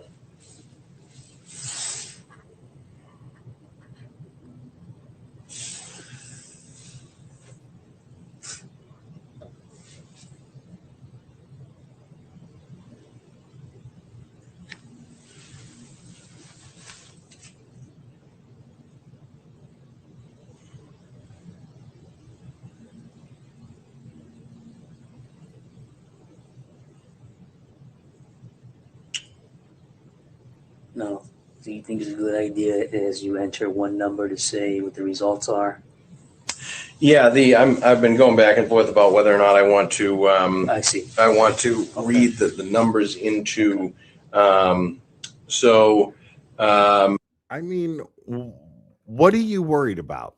Because this is the sketchiest shit ever. Like Chris Albert's behavior here is sketchy as fuck. It is all someone who is acting. This is someone who is acting like he has something to hide. That's all this is. Somebody who's really worried about being incriminated in something. Why? This is an internal affairs investigation into Michael Proctor, someone who you barely know, according to you. Why are you so worried about what the cops are going to find in your phone?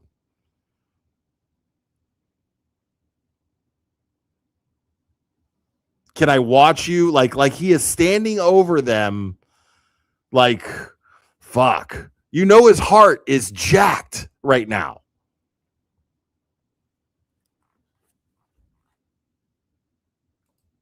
Like, dude, I got it paused and you can hear it.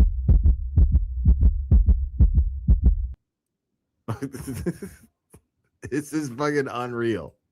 I just performed a search in the search bar of the text message field in Mr. Albert's phone, and I performed a search of 4 numbers related to Michael Proctor. One ending in 93, one ending in 65, one ending in 91, and one ending in 67. Excuse me. And I did not come up with any results. Now I'm going to go and attempt to enter it into the new message field to see if that populates any. He's trying to make sure the deletes went through right. I think that's what it is. I think he's just sitting there like, did I actually delete them? I want to make sure I deleted everything. Fuck. Okay. Fuck. The number ending in 93 does not.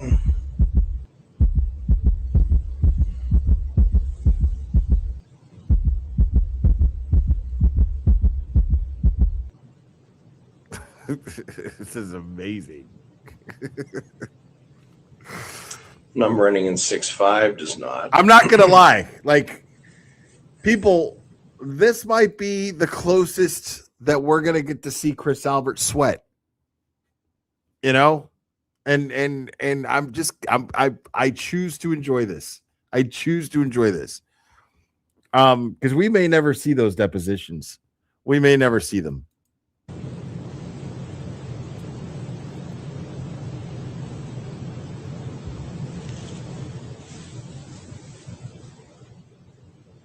And number ending in 91 does not.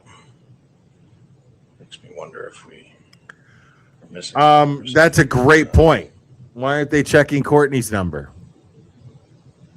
Now, because they did say, now wait a second. They did say maybe they're limited. Maybe they can't. Maybe they're only allowed to look at his phone because they did say we're not interested in your conversations with other people, and I think they even named Courtney. So, and number ending in 67 does not either. Not to tell you, don't you have to click on the? Maybe I do. Let's try this again. I know one phone number. I have one text message, but I don't know which one you have. So click on that. This guy is fucking freaking out, dude. Cancel. I'm gonna send this to. It should populate. Oh, yeah, so I guess it does. I don't know. Then maybe because it populates here, there, so it should populate down there. So okay.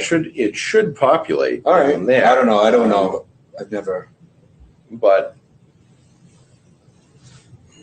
I thought I had one text message that said okay, all set. Because new messages, if I go this, then it just sends me your contacts.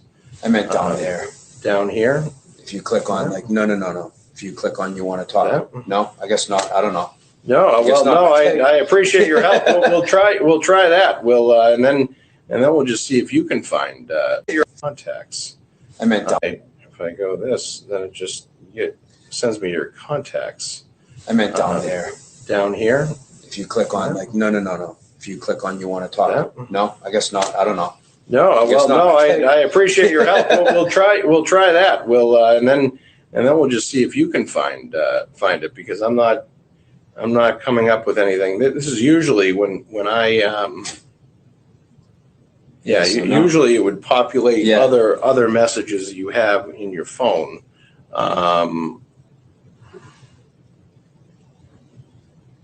What's up, baby boy? That's You're awfully affectionate these days. What's going on with you, buddy?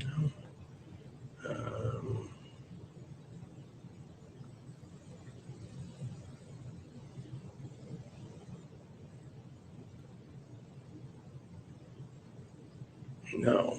All right. So you want to try to find your? Let me see. But I don't have them stored, so how would I? I'd have to go back on that date that he gave that interview. That's interesting. Yeah, So, again, because you fucking deleted it. Of the phone. You deleted the shit, dude. With numbers Stop. 936591 and 67 revealed negative results. Yeah, because I don't have him stored, so I don't know unless. Can you read me those numbers? What do you think? Well, I don't want to really read them, but maybe if we can search your text messages. What do you remember? What the text message said? Yeah, I'll search. Hold on. If you search your text messages for like the verbiage of what you.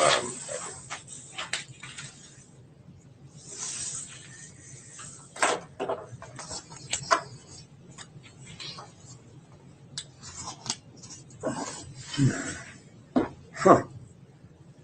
Unless it was from like, not him, and maybe it was from like another guy that maybe the guy that was in there with him. Well, if you did you find it last night? Yeah, but I don't know how I found it exactly. I think my wife told me what his phone number was, but I don't. 1781. Well, and you said you don't have his contact. No. I just asked her what his phone number was, and I punched it in. Maybe it's a number that we don't have. Yeah, that I wouldn't know. What did he say in the text? Maybe if you I did it on the SERP. He said all set. I said okay. All set. All set. And then what does that show? See, this is the part. It just shows people like that I'm friends. It's just people I'm friends with. This is the part where the MSP IA officers, IA detectives realize for sure that Chris Albert deleted those text messages between him and Michael Proctor. He knows it. They can tell. They know it. Like, they're walking out of this interview room going, oh, he totally fucking deleted that shit. He totally deleted it. They just have to fucking play nice. Brother. If you go show all, if you type it in and then go show all, and then maybe scroll down to one that you don't have as a contact. There's like a million of them. He butt deleted them. Exactly. Exactly.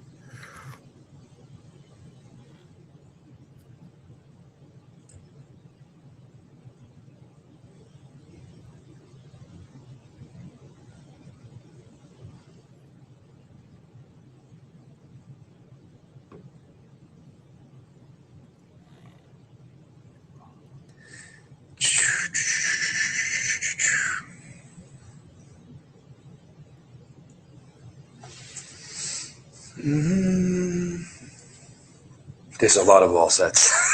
Like a million all sets. I bet. All set, all set, all set. Yeah, all set, all set, all set. From people that you don't have as a contact, though? No, my wife, my son, someone that works for me, my vendor.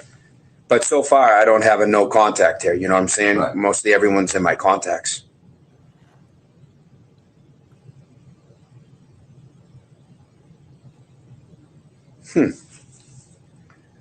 No, so it would have already been, because I'm trying to think when my son gave an interview. How did you do the search?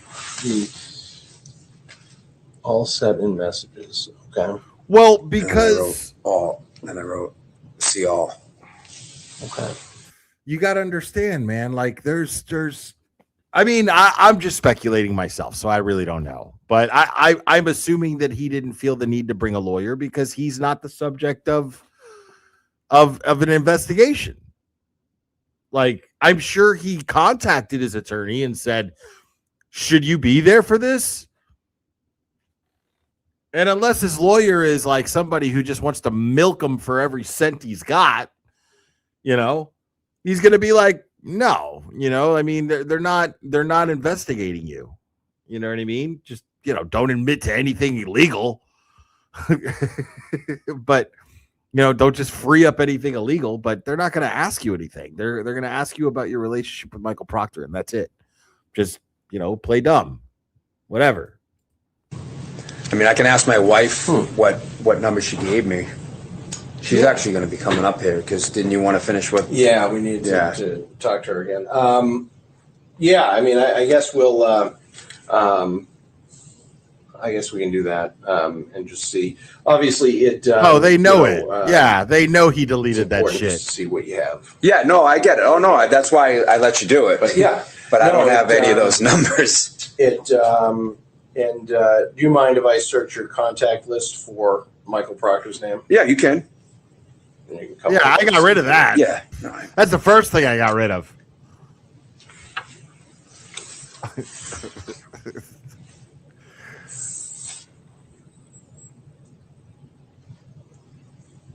Unless I spelt it wrong. No results for Proctor. I tried it too to see. Did you try Chip? Michael, and then I did Mike. But I'd have. But did you try Chip? I'd have no reason to have his number stored. No.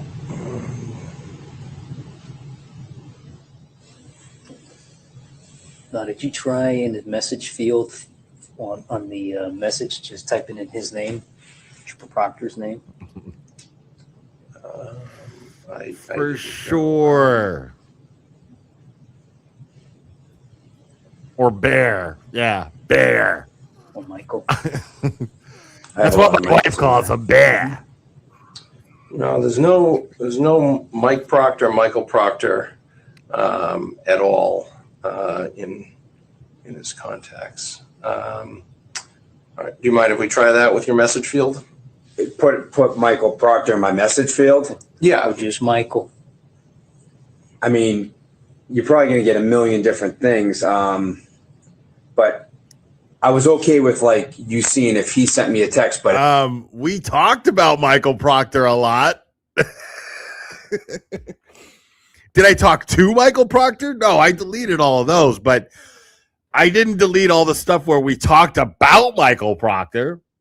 So I'm not totally comfortable with that. No. Jojo, thank you so much. Remember, for 18 months, Bear is Proctor's nickname in the other text. Yes, I remember. Thank you.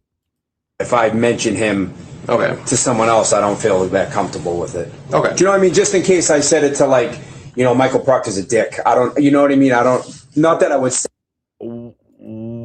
Bullshit.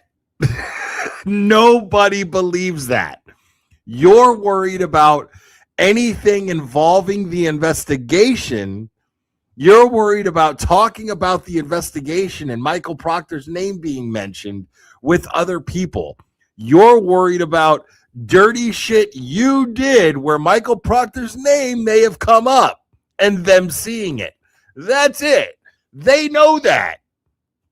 They're trying to tell you, we don't care.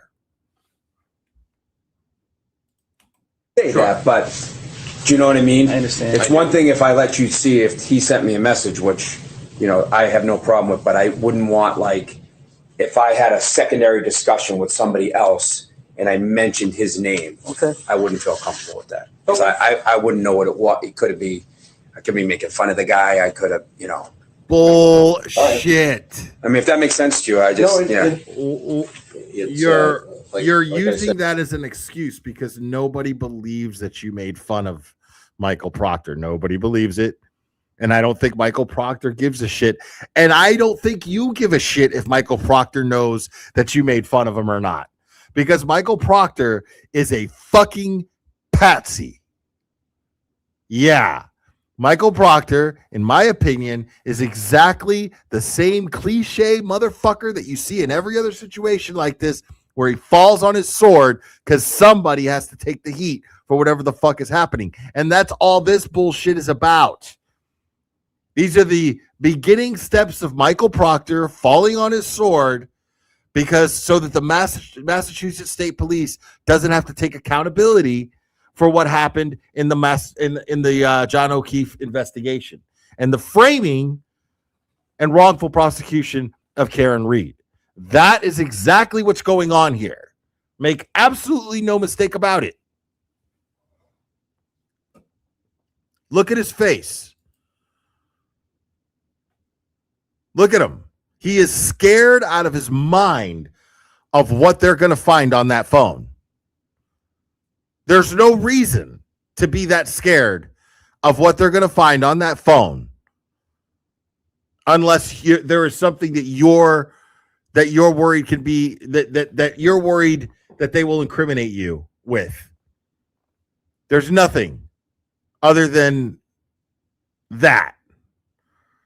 This is a guy who's been to prison. Okay? It's a guy who killed a man and went to prison for it. He is scared shitless of going back. I mean, most lawyers probably wouldn't even, not that I need, like, they probably wouldn't even, I just let you look through my phone, so, you know. Well, okay. All right.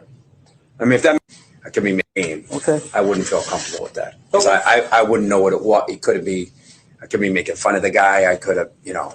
Okay. All right. I mean, if that makes sense to you, I just, It's like I said, we. I mean, most lawyers probably wouldn't even, not that I need, like, they probably wouldn't even, I just. He's already thinking lawyer. That's why I rewind it. That's why I rewound it, is because I was like, why did he bring up lawyer? Did they tell him that he should get a lawyer? Why is that being brought up right now?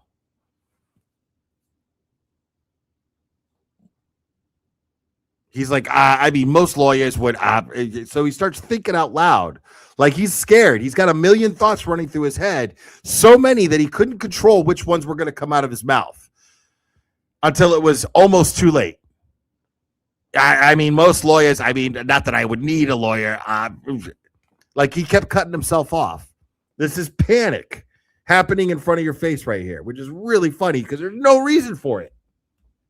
I mean, if that makes sense to you, I just, It's like I said, we. I mean, most lawyers probably wouldn't even, not that I need, like, they probably wouldn't even, I just let you look through my phone, so. You know.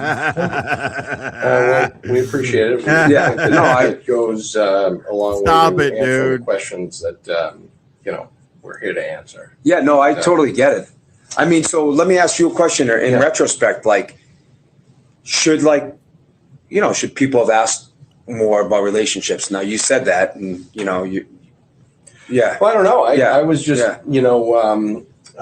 to me, if relationships are in question, somebody should ask about it. No, that's fair. That's absolutely fair. That's what I said earlier. Like, in retrospect, I wish they grind down every single thing, and they'd see that I have no relationship with Michael Proctor. Never have. Right.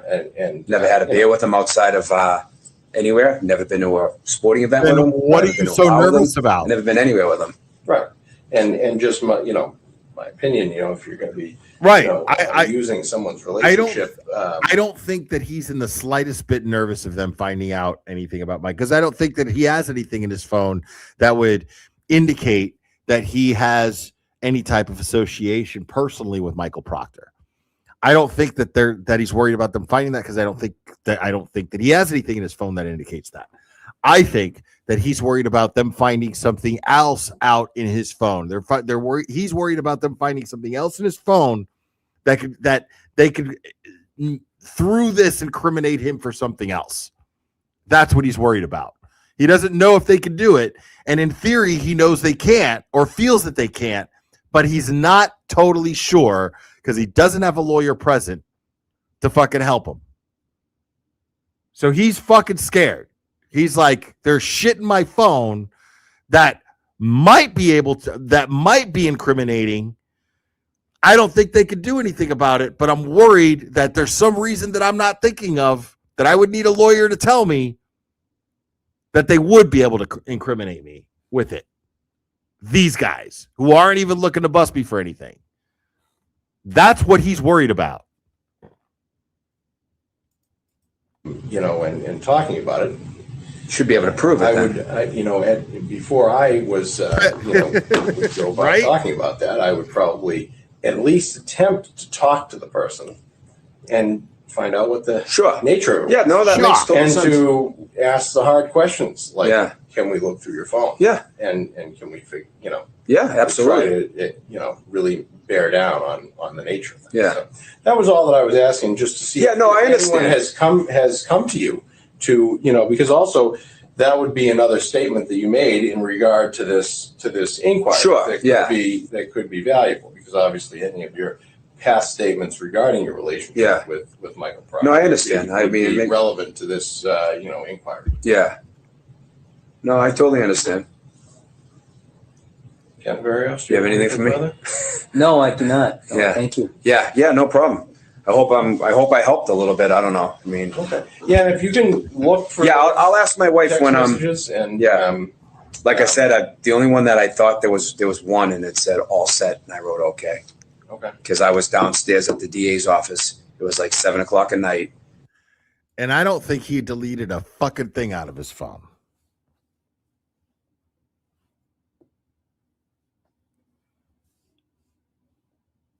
I think he had Julie do it.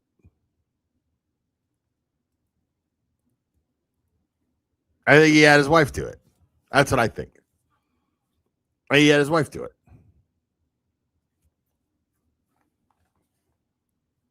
I think when he was like, I don't even know what kind of fucking phone this is, and threw it down on the desk, it's because he doesn't know how to do shit with his phone.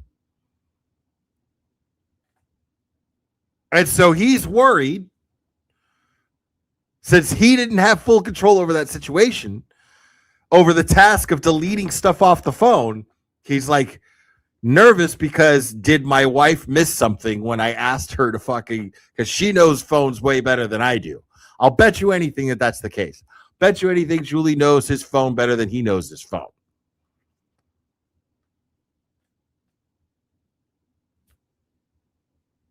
And he's like, just fucking get rid of this. Get rid of anything Michael Proctor. Just fucking do that.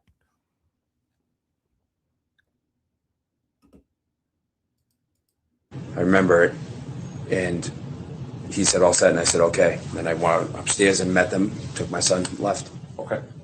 All right. Yeah. Very good. If there's Good nothing enough? further, Yeah. we'll No, I don't conclude think the so. interview And shut off the body cameras. The time now is 5:47. The relief that he just felt, like I felt that shit in my core, bro. 1 p.m. Tuesday, March. Body cam. If there's Good nothing enough? further, Yeah. we'll No, I don't conclude think the so. interview. And very good. If there's Good nothing enough? further, Yeah. we'll No, I don't conclude think the so. interview. And very good. If there's Good nothing enough? further, Yeah. we'll No, I don't conclude think the so. interview And shut off the body cameras. The time now is 5:47 p.m. Tuesday, March. Wow, bro. Wow, bro. Amazing.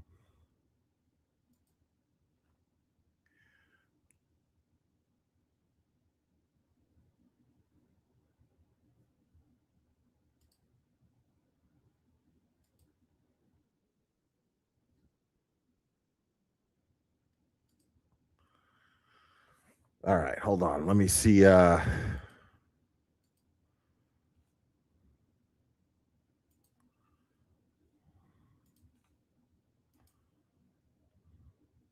See what other ones we got here. You guys want to do the Julie Allert one?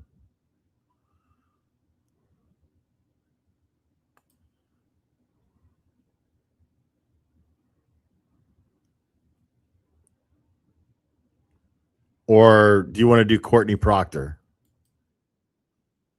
You want to do his sister? Julie Albert or Courtney Proctor?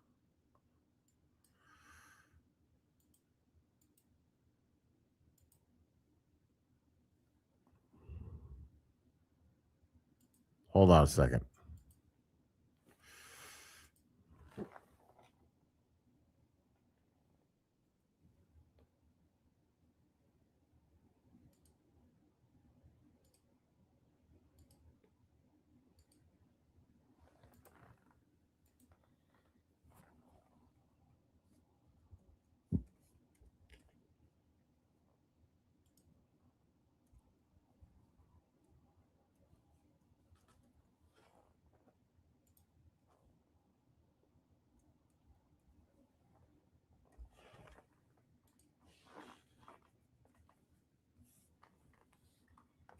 Gonna do this the right way, folks.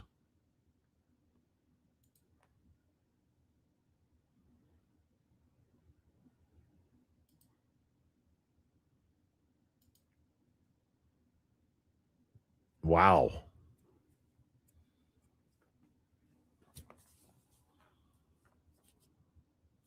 I feel like a lot of you guys have already watched these, and you're just kind of seeing you just know which ones are, you already know which ones are more fun to watch.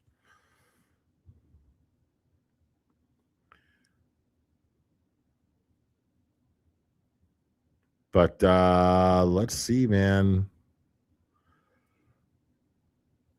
I feel like, yeah, so far, make sure to vote if you're watching.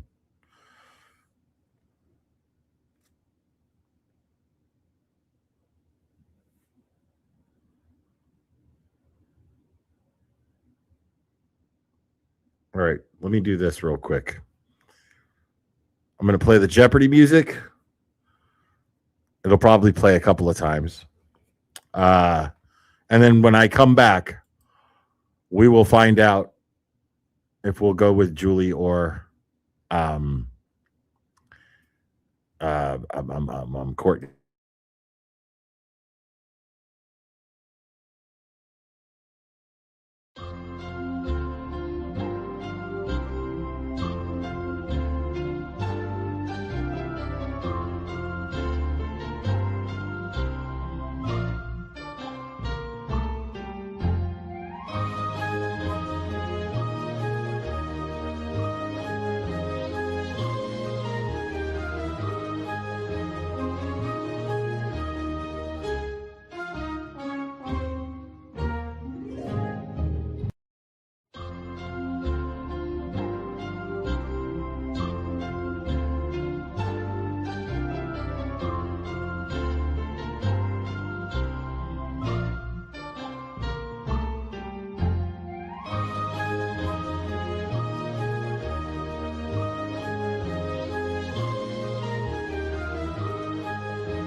All right, let's see where we're at here. Looks like we're at Julie Albert.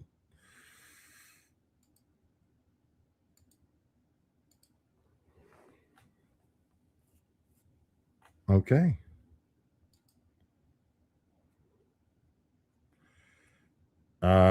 Julie at a strong 74%. Okay, let's do it.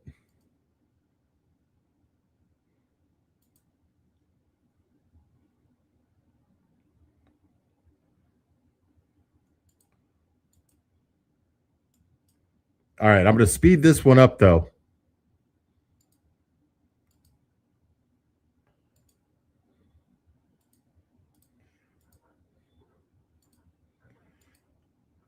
I can't even. All right, now, real quick, folks. Before we get started, stop what you're doing right now. Go give Court Chopped a like. Court Chopped is awesome. We love Court Chopped. Subscribe to Court Chopped. Stephanie Patterson, thank you again so much. Jules smacking and her interruptions before the questions are done, and the yeps make me crazy. Okay, Julie's, I haven't watched this yet. We're going to watch it now. It's going to be sped up, though. Smacking gum? Okay. Let's check it out. Court Chopped, folks. Make sure to give their video a like. Hype it. Tell you when it was I know it was pre-COVID. Have you or any member of your immediate family ever babysat for Michael and Elizabeth Parker's children? I'm trying to honestly think back. I may have very briefly years ago I'm trying to think if it was that time. I just know that because I just remember certain things. Other than that time, no.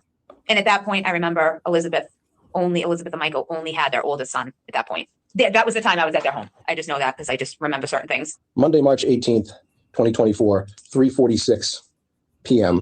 Detective Captain Eric Benson, Massachusetts State Police, joined by Captain George Barrios, Massachusetts State Police, and we're conducting an audio and video recorded interview of, can you please say your name, ma'am? Julie Albert. Okay. And what's your date of birth? And what's your address? All right. And what's the best phone number for you? Okay. Any alternative phone numbers? Stupid April. All right. And just to rewind, to sort of explain for the record how we got here. I called you, both you and your husband, on your cell phone early afternoon today, correct? Correct. Okay. And you didn't neither you nor your husband, or just you, didn't answer my initial Correct. call. Yep. And you called back, and I didn't answer. Correct. And I left a message. And you Yep. left the message, Yeah. and then I called you back, and we finally connected. Is that correct? Yes, it is. Okay. And during that conversation, I introduced myself as a detective captain with the Massachusetts State Police, Yes, you did. and indicated that I had been assigned by the state police and at the request of the Norfolk County District Attorney's Office, together with Captain Berrios, conduct an inquiry regarding the relationship of Trooper Michael Proctor with various witnesses in the John O'Keefe investigation. Is Yes, that you did. correct? Yeah. Okay. And then I asked you if you'd be willing to submit to a formal interview, a recorded interview regarding our inquiry, Yes, you did. and you indicated that you agreed to that. Agreed to that. Yes, I did. And then we discussed scheduling and timing. Mhm. And we offered to come to your house. It was your preference that we do this somewhat removed from your house in the general Canton area. So I invited you to State Police General Headquarters, which is where we are right now. We're in a conference room that is outside of the Homeland Security Operations Center at State Police General Headquarters in Framingham. You indicated that you were going to leave your home shortly after our conversation and that you'd call me when you arrived, Yes, which is what you did. I did. Okay. And then we let you in the back door here, and Yep, and here a we are. few steps away to this conference room. Correct. Does Yeah. that accurately reflect sort of our entire? She's so proud of that. She's like so proud that she actually lived up to what she said. You can't say that I lied. I'm here, and I came when I said I was going to get here after I avoided your phone calls the first time. But, I'm here. The entirety of our interaction today, Yes, it does. prior Yes. to turning on this. Yes, it does. Yep. And then right before we turned on the tape, we asked you if you had any questions prior to starting. Correct. And you had I none. said no. Okay. And just for the record, have we ever met? No, I have never seen either of you in my life. Okay. And for the record, I don't believe that I have ever met Miss Albert. Captain Berrios. I have not. I've never met Julie before. Okay. All right. With that, do you have any questions before we get into sort of our list of questions that we compiled? Not that I can think of offhand, no. Okay. Nope. All right. Do you know Trooper Michael Proctor? I do. You do. Yes. And how do you know him? Okay. My sister, her name is Jillian Daniels, which is my maiden name, has been friends, very, very close friends. That was kind of weird. Not that I can think of offhand, no. Okay. Nope. All right. This is very, very weird. Watch how she starts this. Do you know Trooper Michael Proctor? I do. You do. Yes. And how do you know him? Okay. My sister.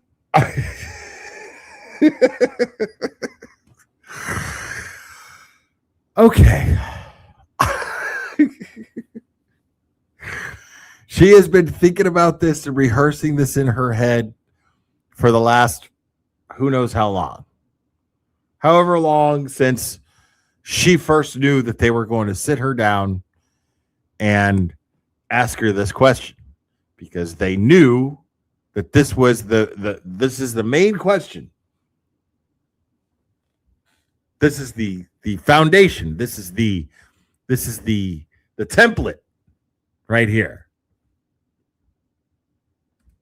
And how do you know him? Okay. My sister. And how do you know him? Okay. My sister. Her name is Jillian Daniels, which is my maiden name. Has been friends, very, very close So friends. wait. With Daniels isn't a married name? I'm shocked that Jill Daniels isn't married. I'm shocked. Michael's sister, Courtney, maiden name Proctor, current name Elberg, B-U-R-G. I'm sorry. Since I want to say they were in 6th grade, and I am almost 5 years older than the both of them. Get out of town. They started being friends when they were in middle school, and they've continued their friendship through high school, through college, through, life. And She has a good they're heart. still friends to this day. And basically, Michael's sister Courtney it became, you know, she was always around. She was one of my sister's best friends. She is one of my sister's best friends, and she's just always been around. And that's how I formed, you know, I formed a relationship with her, obviously, because, you know, your little siblings, friends, you're usually friendly with. Sure. And that's just basically how, and obviously Michael is Courtney's brother. Uh-huh. And that's And basically. Jillian lives in the area. Jillian lives in Canton as well. Yes. Okay. Yep. So there's a lot of opportunity for everybody to Interaction. Yep. get Yep. together and Yep. interact. Okay. You know Michael through his sister and Correct. through your sister. Through my sister because of his sister, Right. basically. Yeah. I mean, it's, I know it's kind of.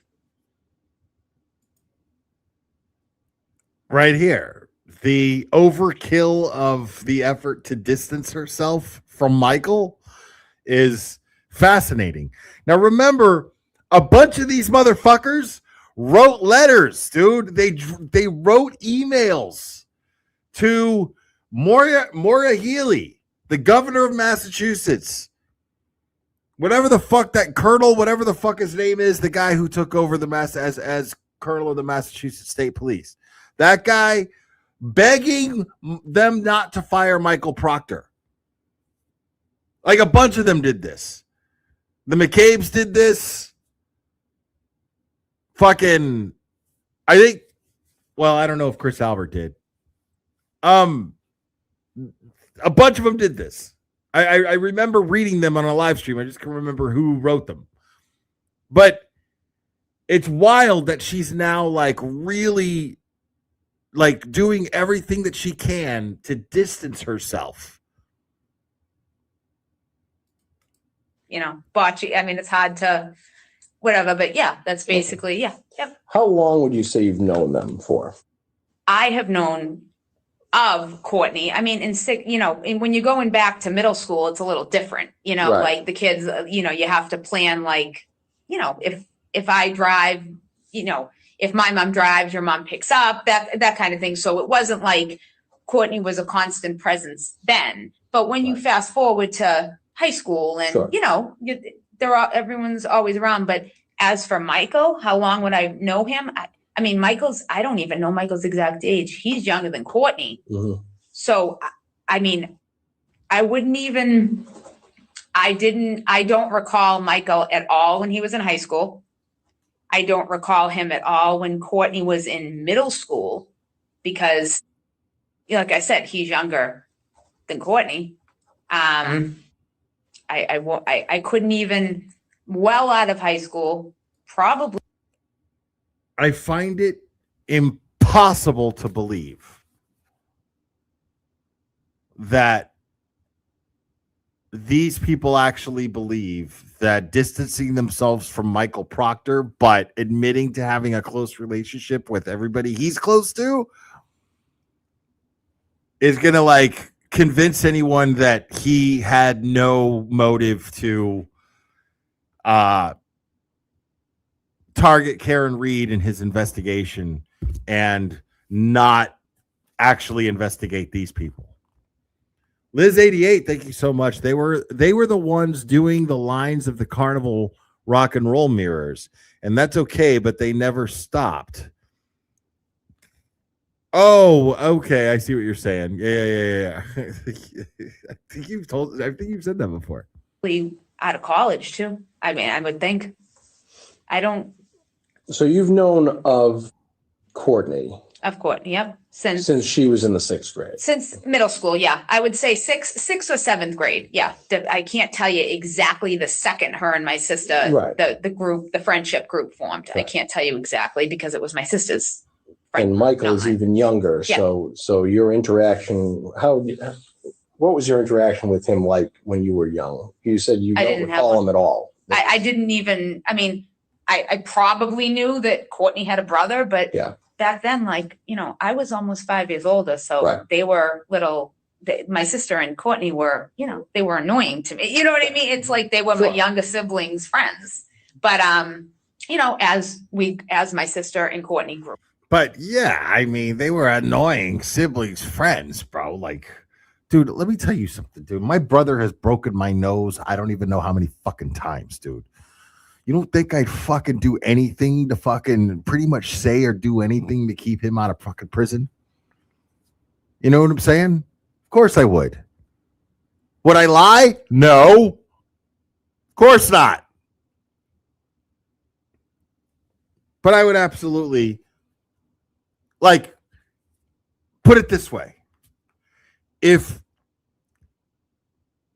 some family friend of mine, you know, happened to be involved in an investigation that was investigating my brother, I would be like,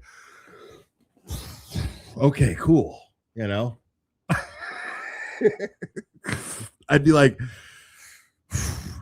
you know, but of course I would never lie ever. Truth always prevails. Grow up.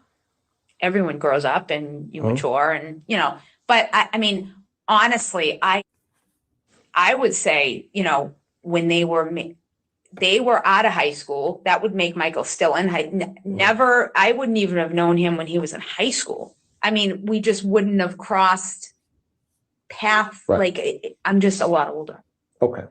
Do you know Trooper Proctor's wife at all?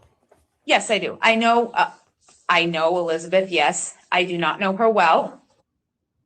Yeah, I mean, I know if I saw her, I would say hello.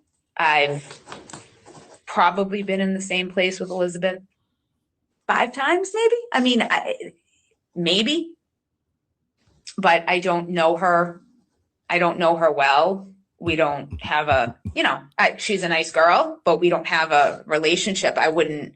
Did you know her prior to, when's the first time you'd say you met? When I met Elizabeth? Oh, God. Maybe when they were engaged. Her and Michael were engaged at one point. Like, yeah, probably when they were engaged, I would say. And I couldn't even honestly tell you when that was. Okay. Okay. How often do you communicate with Courtney? It depends. It depends. Her kids are younger. My kids are older. I have a lot more. You know what trips me out, dude? Like, and I hate doing it, but it's just I can't help it. But I swear, man, the McAlberts, like all of them, they look like the most miserable fucking group of motherfuckers I've ever seen in my fucking life, dude. Like, just miserable. Like, even Plevin, like, had to put that shit in his book. It's like the face of Irish poverty. And he was talking about Coco. You know what I'm saying? Like, he was talking about Nicole Albert in the book. Like, he wasn't even talking about that or her sister Jill. He was talking about Nicole Albert.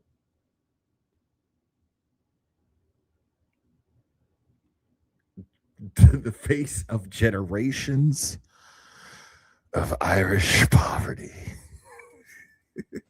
I guess freedom now that she has because my kids are grown up basically. That is My never going to youngest get is old to me, man. 16 and a half. My oldest is 25. Her kids are still in elementary school. So, I mean, you know, it goes in spurts. Sometimes I'll talk to her a couple times a week. Sometimes I won't talk to her for 2 or 3 weeks. Sometimes I won't talk to her for a month. Sometimes it just honestly depends on life.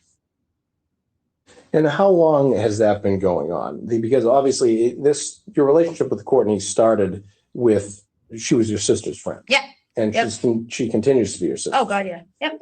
And so over time, how did that dynamic work? Was it a situation where you're close to your sister and I'm she- very, very and- close with my sister. Yes, my sister is my I mean, I don't know about that. You're like, she's got that Ozempic face, but I feel like I don't think that you're supposed to snort Ozempic. Yes! I like it. I don't think you're supposed to cut Ozempic into lines, is all I'm saying. best friend. And so I'm very close to my sister. And then it got to the point, like, you know, when my sister and Courtney say they went out to, you know, for a drink or to go out and they invited me to go along. Sure. Or if I went out somewhere for a drink and I invited my sister, oh, you want to come? And she's like, oh, do you care if a couple of my friends come? You know, just like that. It's, Sure. And then so when Courtney was in college, I don't recall being that, like, you know, I would see her occasionally when everyone would come home from college and that kind of thing. But it was more so after when Courtney graduated from college. And, you know, she met her now husband. And, you know, things, they started dating and they were serious. And then I started having my children. And that's kind of more so too, because I had my oldest, you know, I was 22 when I had my oldest, then I had my second son, and I was the only friend sister that had kids. So, you know, the kid that Because she has. Amy the Cape. Thank you so much. my sister would babysit. So her friends would occasionally come babysit, or they would come over and visit the kids, or if I had a new baby, or, you know, what that was. Sure. But so basically I would say I'm bad with years, but you know, past when Courtney was like in college. Okay. So, you know, later, I would say after college, after they graduated from college, and, you know, we all became friendlier because I didn't look at them anymore like they were the little annoying. Sure, they're more sister and friends. They're more, we're all, Yeah. yes. Yep. What the fuck are you So talking after about? Courtney graduated from college, you eventually became, you know, closer. So Closer, but not like closer, but not like super. But then when things started, like when Courtney met her, like I said, her now husband, and then, you know, they got engaged, and, you know, then that stuff, and I had my kids, and, Sure. you know, then we became closer. and you started And to that's talk to her directly as Yeah, opposed yeah. to like, you know, kind of through your through my sister sister. and Yep, stuff like that. absolutely. Yep. Okay. And So you Courtney, became close. how do you usually communicate with her? Is it in person, Facebook, social media, voice calls, texts, all the above? I'm not, you know, text, voice call, you know, yeah, a little bit of that. I mean, as in social media, as if, you know, you like a picture, if that's what you guys consider, you know, social media, then yeah, of course, like if she put up a picture of her kid, I'm gonna like, oh, that's cute, or possibly comment on it, depending on the mood, or possibly press that like button. Same with Instagram, like that. So yes, I am connected to her on social media. Yes. As for, and we text, and, you know, just the average communication in 2024, I guess. Okay. Yeah. How about Trooper Proctor's wife, Elizabeth? Do you communicate with her a Never. lot directly? Never. So no Facebook, you're not Facebook friends with her? So I was Facebook friends with her, yes. So I guess, okay, so we'll back up. Yes, on Facebook, we're Facebook friends, yes. I haven't been on Facebook for some time, Okay. but like on Instagram, like, yes, in that way, yes, but not text, not voice, not that way. So social media, yes, Yes. but not by phone. Correct, yes. Real And, easy way to and answer phone would that. include like messaging apps like WhatsApp and No. stuff like that, like nothing like that. Signal. Nope, And how about Trooper Proctor? no. Social media, as in, I believe, and I would honestly have to check, possibly Instagram, Okay. but not what those kids do on that, like not message, just the simple Instagram app. Mhm. And that would be it. Okay. And so do you communicate with him by phone at all? No. Not by phone. Have you ever socialized Trooper Proctor, Trooper Proctor's wife, Elizabeth, or Trooper Proctor's sister, Courtney? Have I ever socialized? Yeah, socialized with them and been in the same place at the same time. Absolutely, yeah. With all three?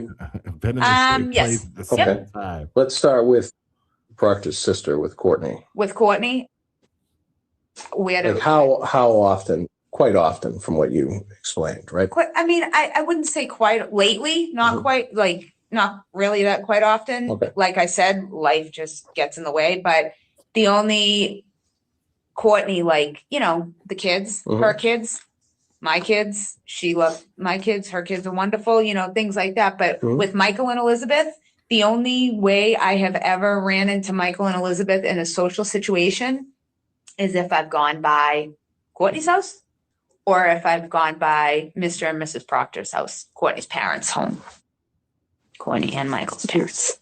So Michael and Elizabeth, the only times I've socialized with them is in a, I should say in a Proctor family setting. But that's a good way to explain it. but at Courtney's house or Mr. and Mrs. Proctor's house, which is not existent anymore because they sold it here. okay. Okay. And- but Okay. And so, and how often would that be? How many times? they sell your Total. association with them too. Courtney's house, I mean, Courtney herself. Yeah, Courtney herself is quite very often. Yeah, You're very good yeah, friends I with couldn't. her. Yeah, Okay. I wouldn't say.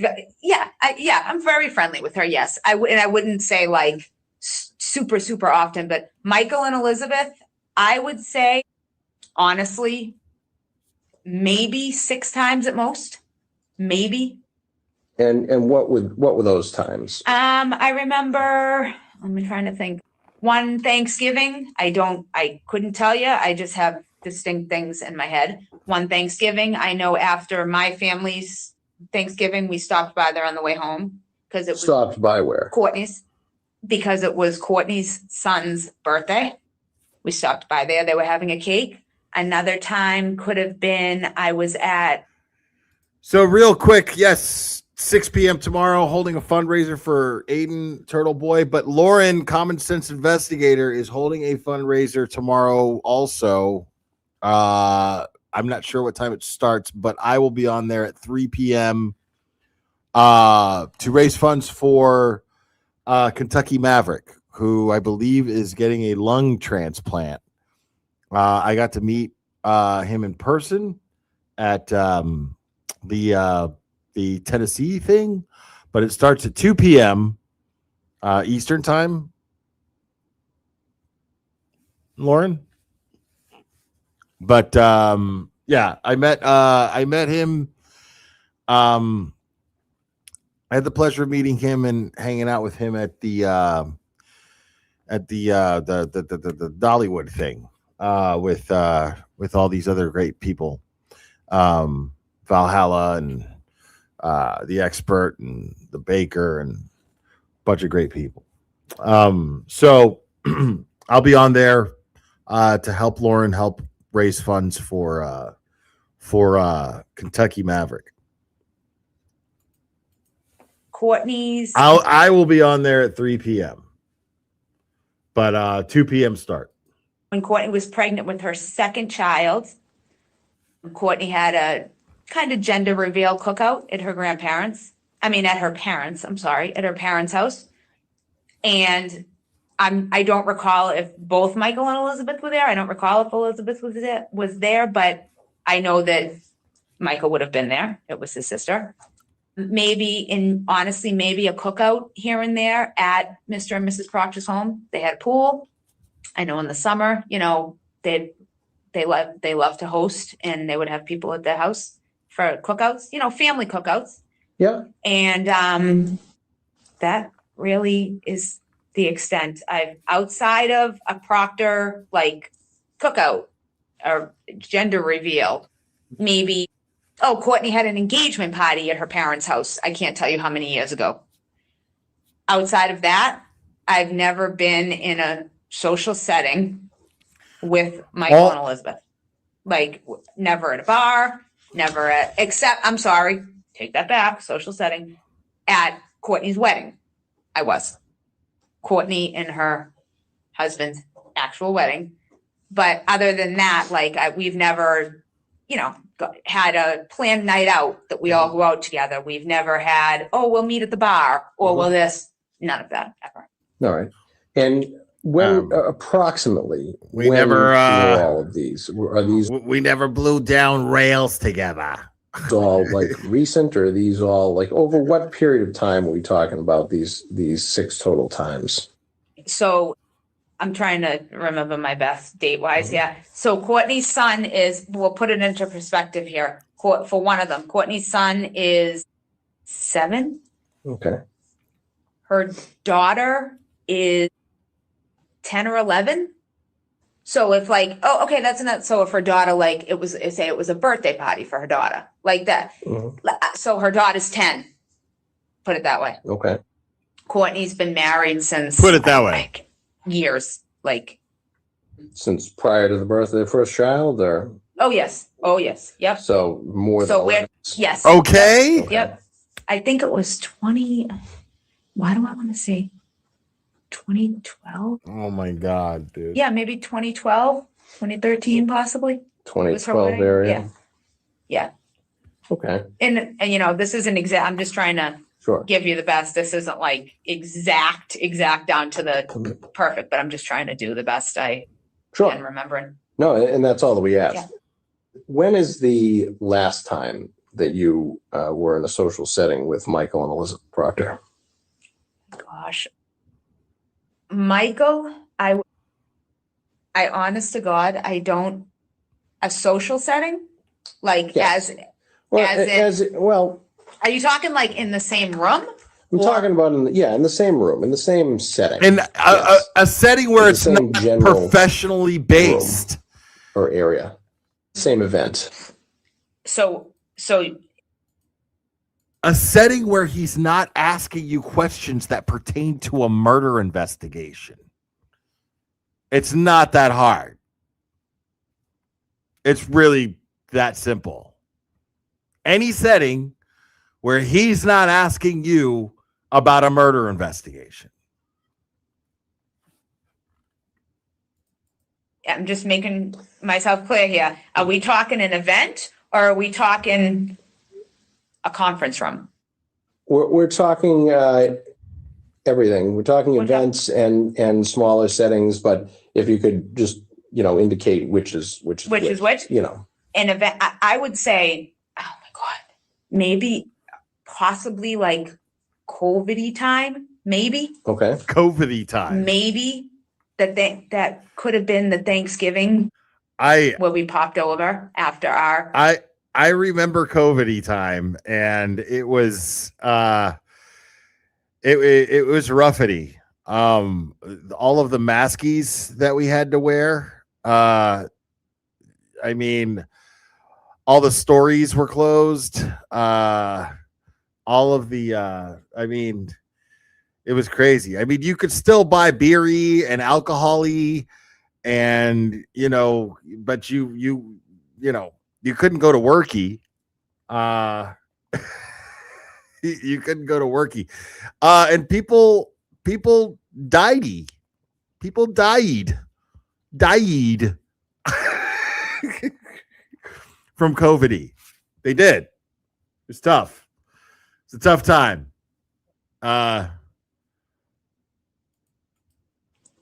my family Thanksgiving. And then I don't even recall honestly if Elizabeth was there because I have been Okay. at times at Mr. and Mrs. Proctor's over the years that Elizabeth wasn't, or she had something going on. And there was many times, not many times, but that she would, like I saw her maybe there with the kids that I would have to really think about, and he wouldn't be there. Okay. So, and as for the both of them together, probably 8 to 10 months ago, which Okay. would have been Democraties were really annoying at that time. at Dan Morrissey's office. Whose office? Morrissey. Marcy's? Okay. I see. Yep. Okay. So I'm just laying it out that that's the Okay. last, And what was that meeting for?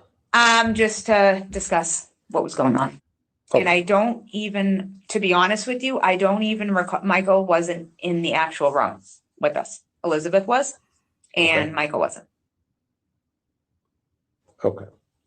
So the last time that you were in a social setting, or really any setting with both of them, is a Thanksgiving that's perhaps around COVID. Yes, no, I know pretty much it was COVID-y. around because I couldn't, COVID-y. because I Yeah, I know it was COVID time because we COVID-y spent time. it with people we normally wouldn't have Thanksgiving with because some people weren't having Thanksgiving and Sure. yep. Yep. Okay.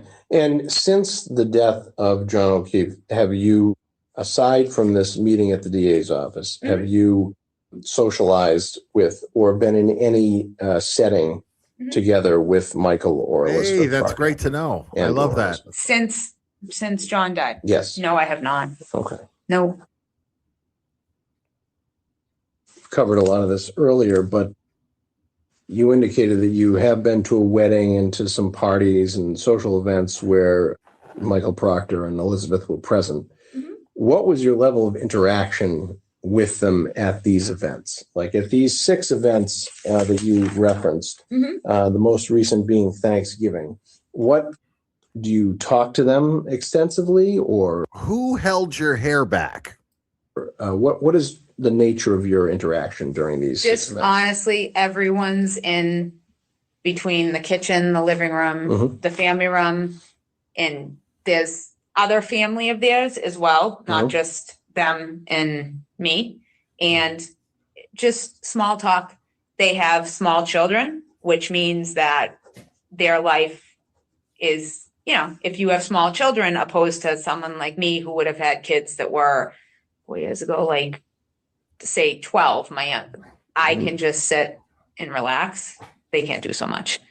Just small talk, nothing crazy, just small talk. Do you speak to them a lot at these parties, or is it a situation where it's like your old friends and you talk a lot and people who are looking at you are going to say, well, they're catching up, or is it a situation where oh, hey, what's going on? How you doing? Oh, the baby's so cute, or oh my God, he's getting so big. And then, on to talk with Mrs. Proctor, or on to sit with my son, or on to say hello to go get a glass of wine. No, just small talk. Hey, what's up? It's not like when I go in, it's like you'd be sitting catching up with your long lost best friend. right? All right. So nobody who was there could reasonably, in your opinion, get the impression that you had a close relationship. No, Okay. absolutely not. So Nope. it was just small talk. Man, she's selling that hard, man. Just like you'd say, We kind of knew each other, but And was it not really. with Michael, more with Elizabeth, or both equal? I would 100% equal, like 100, like just like I said, like if I went into the room and sat down, and Elizabeth happened to be sitting next to me, we'd talk. Oh, is the baby sleeping at night? Or oh, is this just small talk? Or if Michael was standing in the kitchen, oh, how's it going? How's just total small talk. Okay. Just small talk. Have you ever Nothing been about to a murder or anything? Michael and Elizabeth Nothing like Proctor's that. home? One time, I can't even tell you when it was. I would honestly say I can't. I know it was pre-COVID. I just know that because I just remember certain things. And I have my son with me, my youngest son, and I just have little bits and pieces. And, but I can't and even. who do you know why you went, or who you interacted with there? Or I want to say Courtney was there as well. I really honestly can't remember, but I know Courtney and Elizabeth, but definitely Michael wasn't. Mr. and Mrs. Proctor, who were over there often, obviously their grandparents, they were not. I honestly don't remember, but I know. It was on. One occasion only, and it was pre-COVID. I remember that. Remember there was an event or anything, stick out about that? I honestly, I don't. Okay. I don't. Okay. Has any other member of your family, immediate family, ever been to Michael and Elizabeth Proctor's home? Any other member of my immediate family? Not to my, no. Come on, man. Except when I went by, I remember I had my son. Oh, but aside from, no. What the fuck? Young at that time. Young, yes. I want to say, he was 12 or younger, maybe. Okay. But your husband's never been there? No, as far not as to you my know? knowledge. No. Okay. And none of your other Nope, children? none of my other children. Okay. Absolutely not. Have you or any member of your immediate family ever babysat for Michael and Elizabeth Proctor's children? I'm trying to honestly think back. I may have very briefly years ago at that. I'm trying to think if it was that time, but other than that time, no. I'm just thinking in my head, but other than that time, I'm just trying to think back. I'm having a hard time remembering, honestly. And at that point, I remember Elizabeth and Michael only had their oldest son at that point. Because I remember he was sitting in a high chair. And I want to say he was maybe even a year old. That's why I know it was a long time ago. And how was that their youngest son, you said? Or? No, they have two boys, and they're old. No, this was their oldest. Oldest. Okay. Yes. And he is now, I wouldn't even 6, 5, 6, either 5 or 6. Was it your house or their home? That was the time I was at their home. Yes. Yep. Okay. And I know for a fact that was the only time I was ever at their home. Okay, but you don't. I'm just thinking back, when I went over there, if Courtney was possibly babysit. I don't remember. I remember, but I don't remember. Okay. And to the best of your knowledge, your husband is. She remembers, but she doesn't remember. But Michael's children? Yes. No. And any of your children? She's lying, but she's not lying. Have any of your children babysat? Oh, no. No. Okay. I had a question. Yes, of course. When you went over there to babysit their kid.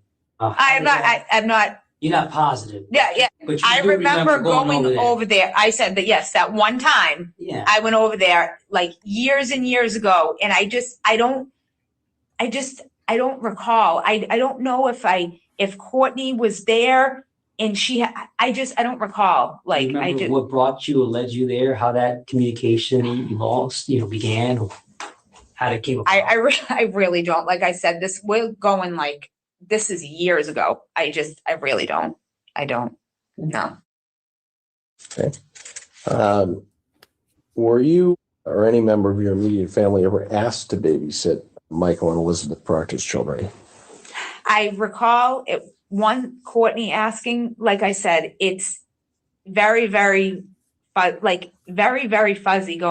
I remember one time going back to that, something about Elizabeth. It's fuzzy. I'm not going to lie. Okay. It's very fuzzy. More recently, around the time of John O'Keefe's death, do you recall a time when you were asked if you may be available to babysit? No. Or No. you don't recall ever being asked I about don't. Courtney or anyone else? I don't. Okay. I don't. And I know for a fact I didn't. And no, I don't. Okay. No, not around the time. No.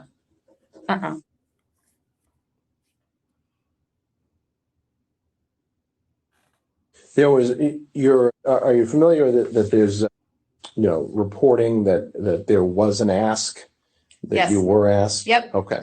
And Well, I mean, right around the time, 10 days prior or something like that. Yeah. And I honestly don't recall that. Okay. I just don't recall that. She doesn't But even recall if it. you were asked, you're saying that did not happen at that time. No, it did not happen at that time. No, Okay. absolutely not. And if Nope. you ever babysat for them, it was years prior. Years prior. On But we're talking, perhaps on the one occasion you went. perhaps on one occasion, yeah, when we're saying babysat for them, believes you. not babysat multiple times. If there was, it was one time, and I'm just trying my best to remember. Okay. But around John's death, absolutely not. Nope. Okay. Nope.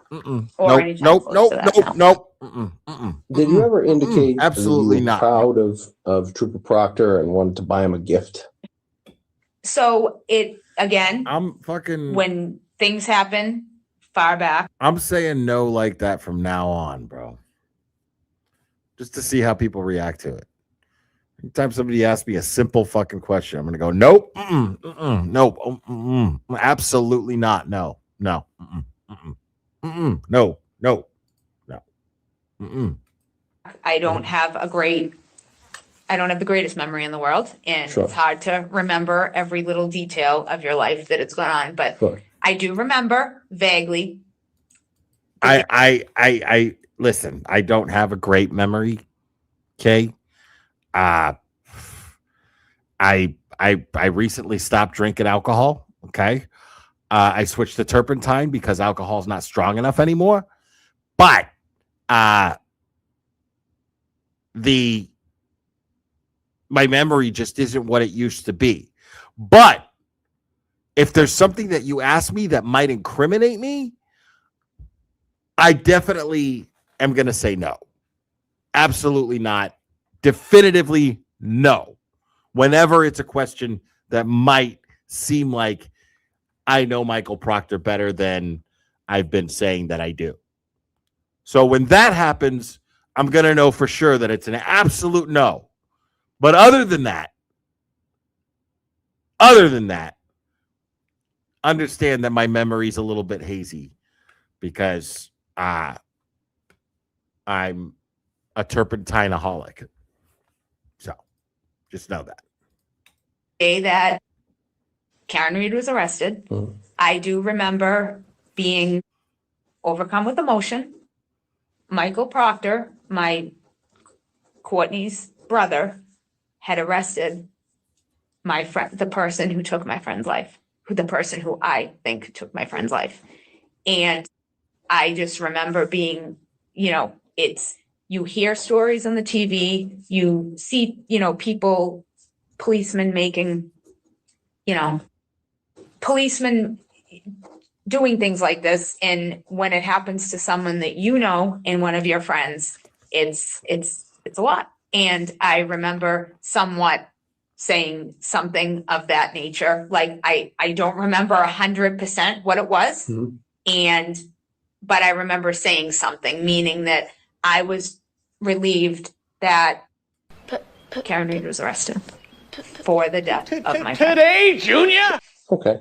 And you remember saying you were proud of him, or? I don't remember specifically saying that, but I'm not saying that I didn't say that, because proud of him in the sense that, like, he was doing his job. He was, he did his job, that he was doing his job, and he was bringing John's charges to John's killer. I never said I was proud of him. What I said was I was happy that he arrested Karen Reed because he did his job. And he did his job. He did his job. So I was proud of him. But I never said I was proud of him. Okay? Never said I was proud of him.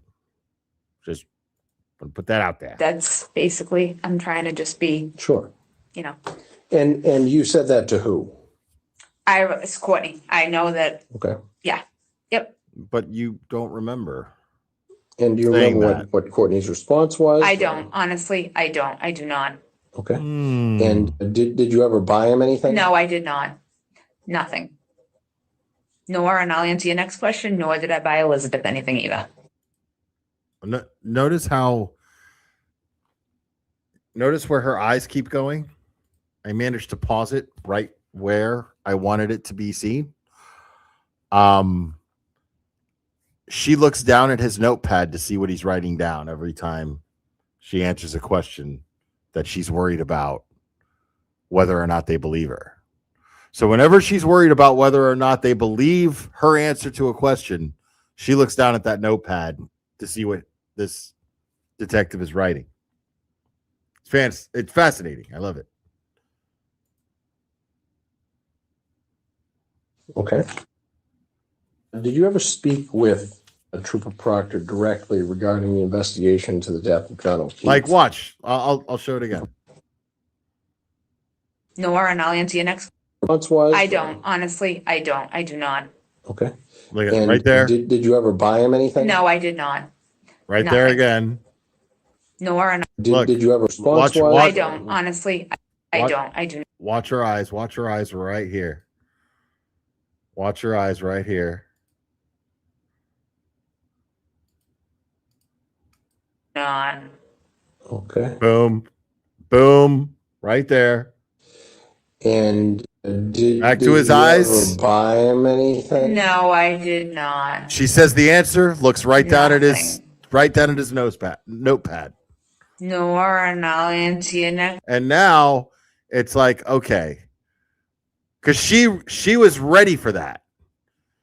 She was ready for that question. Now, fair enough. This is something that has been circulating around forever. That text message, the text message where she offered to buy something for Michael Proctor.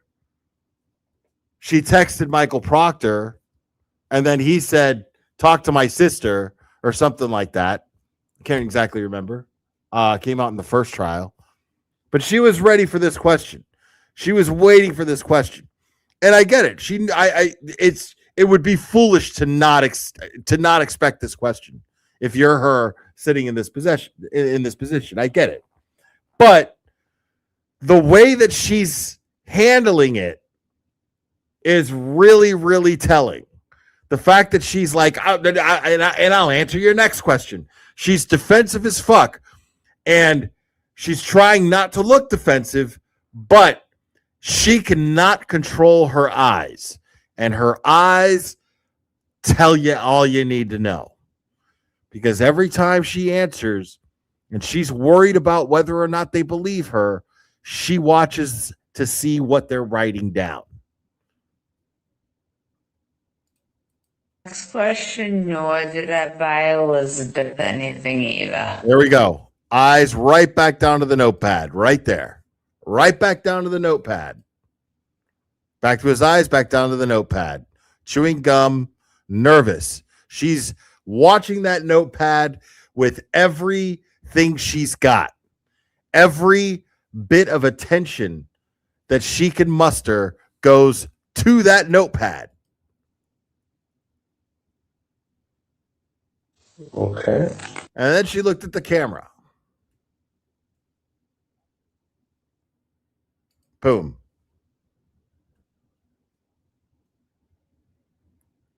Down, and then at the camera. Right there. Hi, Julie. Hi, Julie. Hi, Julie. Okay. Back down to the notepad. Did you ever speak with Trooper Proctor directly regarding the investigation into the death of John O'Keefe? Not to my, no. Not that I can, no. I don't, no. Okay. She is a horrible liar. Did Courtney ever provide you with information on the investigation into the death of John O'Keefe that you believe was not public, No. even if it was perhaps about to be made public? I honestly don't recall. I don't believe so, but I don't recall. Did you ever attempt to elicit information from Courtney regarding the investigation? I mean, obviously, it was your good friend. Yep. You know, there's a natural, and your good friend's brother is the lead investigator. investigator. Yep. So No. it puts you in a position in the middle here that I would almost view it as being human nature that you would Absolutely, that but would I ask. can answer you no. No? No. Because that would be, I think, if I was in a position like that, Mhm. I would have a difficult time not asking because I think it's just almost fundamental human nature. Right. But I also respect that it's her, it's her brother. And I respect that, how do I explain this? I also respect that things just have to be separate. Like they shouldn't, I wouldn't put that on her. I wouldn't ask that, nor I don't know I don't know her relationship with her brother, the ins and outs of her relationship with her brother. I don't know. She doesn't talk about that, or About her brother? Doesn't talk about sort of Her and her brother are close, but Yeah. I don't know what regarding his occupation in Yeah. that. Like that wouldn't ever be something that would ever. I don't know. I don't know about that. No. All right. I don't know anything about Did anyone- that. Why would I know anything about that? They're only investigating, they're only investigating a murder that took place at my in-laws' house. Why would I be interested in that? I don't ask those kind of questions. else, aside from your own curiosity, ever asked you to elicit information from Trooper Proctor or Courtney? Trooper Proctor's wife or Courtney regarding the investigation. Did anyone ask you to try to find out? Like, given the fact that you have this sort of Connection. unique, position in the middle here, Yeah, no. that did anyone else ask you to try to figure out, what's going on, from Trooper Proctor? No, I don't know who it is. Well, I mean, there's obviously it was a big story in town. Still continues to be. Yeah. Right. Yep. And so, and it was, a prominent story, and there's obvious curiosity. Still is. That, and I imagine that if you were close to Mr. O'Keefe, then others that would also be close to Mr. O'Keefe. So it would be sort of a natural situation if any of them knew that you also were close with the lead investigator that you would be asking. No, I'm not close with the lead investigator with his sister. True. Okay. Yes. But if you were close with a close family member of the lead investigator, that there would be, some but also possibility that questions would be asked of you would be asked of him. Right. But also not all. She's really trying to sell that. Like, she's really pushing that narrative. Like, I don't know Michael Proctor. I don't know him at all. I know his sister. I know his kids. I know his sister's kids. I know his parents. But I don't know Michael Proctor. Real important that you don't misunderstand. Okay? If someone was to ask that, you can't just assume that I would do that.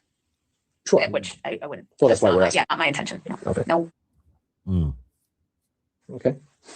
You indicated earlier that you have never spoken on the phone with Trooper Proctor or never had any text message communication with him at all? I think I honestly don't remember. The only thing, I just have to think for a second. The only thing that sticks out, and I do not remember if it was when I don't remember if it was a phone call or I don't remember. Michael delivered the envelope to me. Okay. For the, where did I go? The grand jury. Okay. And not inside my home, outside of my home. And he had to hand that to me. And then he also interviewed me along with his, a couple days after John passed away, he interviewed me along with his, what was the guy's name? Was it? Sergeant, Yeah, him. Yeah. He interviewed me in my home. Wait, I think I heard something. Hold on. I just a second here. I'm going to slow this down, folks. There's no way. Along with him, me and my husband. Okay. Along with him. Okay. Prior to that, though. Thank you, Jet Fox. I mean, there could have been a time where, like, a funny picture could have been sent. Wait, did I not go back far enough? A funny picture could have been sent. But I'm talking like, I don't know. I don't know. Did you have his number in your phone? I honestly, maybe like years and years ago, I might I'm not, when I say years and years ago, did I not go back far enough? Years ago, like maybe 4, 5, 6, possibly. I don't think I don't know. I honestly don't remember. 5 years. The picture could have been sent. A picture could have been sent. I mean, there could have been. Prior to that, though. Okay. Along with him, he interviewed me in my home. Sergeant, you're yeah, him. She almost said Bukkake again. No fucking way. Look. I'm not crazy. I know what I heard. Sergeant, you're yeah.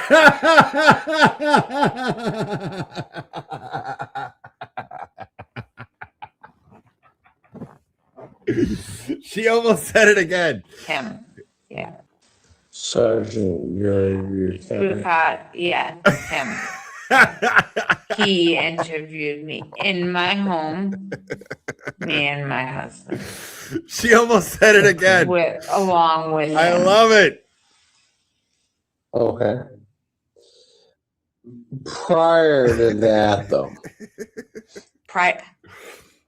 I mean, there could have been a time where, like, a funny picture could have been sent, like, a funny picture could have been sent. I'm talking like, It's called I a don't meme. I don't know. Did you have his number in your phone?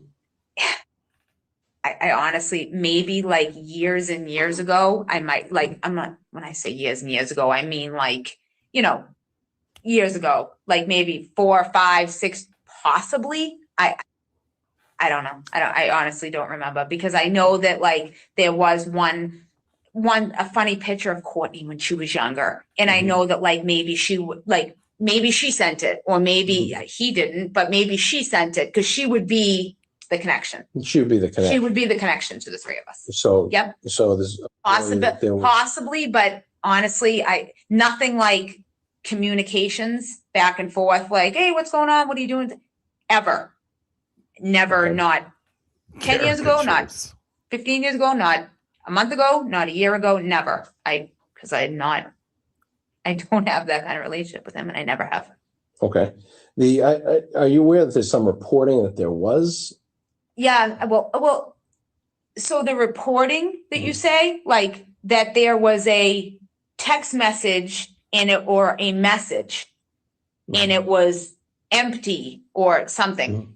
Okay, so from what I take of that, I'm not gonna sit here and say that was that, because I heard that as I was sitting in my living room on a television in a courtroom from someone talking into a microphone. So yes, I'm aware of what they said because I watched the hearing, but that's as far as I know. And there was 2 that were unfounded, or I forget the word he used. Sure. So that's what I heard. Yes. Okay. And that didn't jog your memory at all? No. Okay. This is unreal. And so do you currently have Michael Proctor's number in your phone? I do not. I mean, I can check. I do not believe so. Like, she's such a bad liar that. No, I do. She's such a bad liar that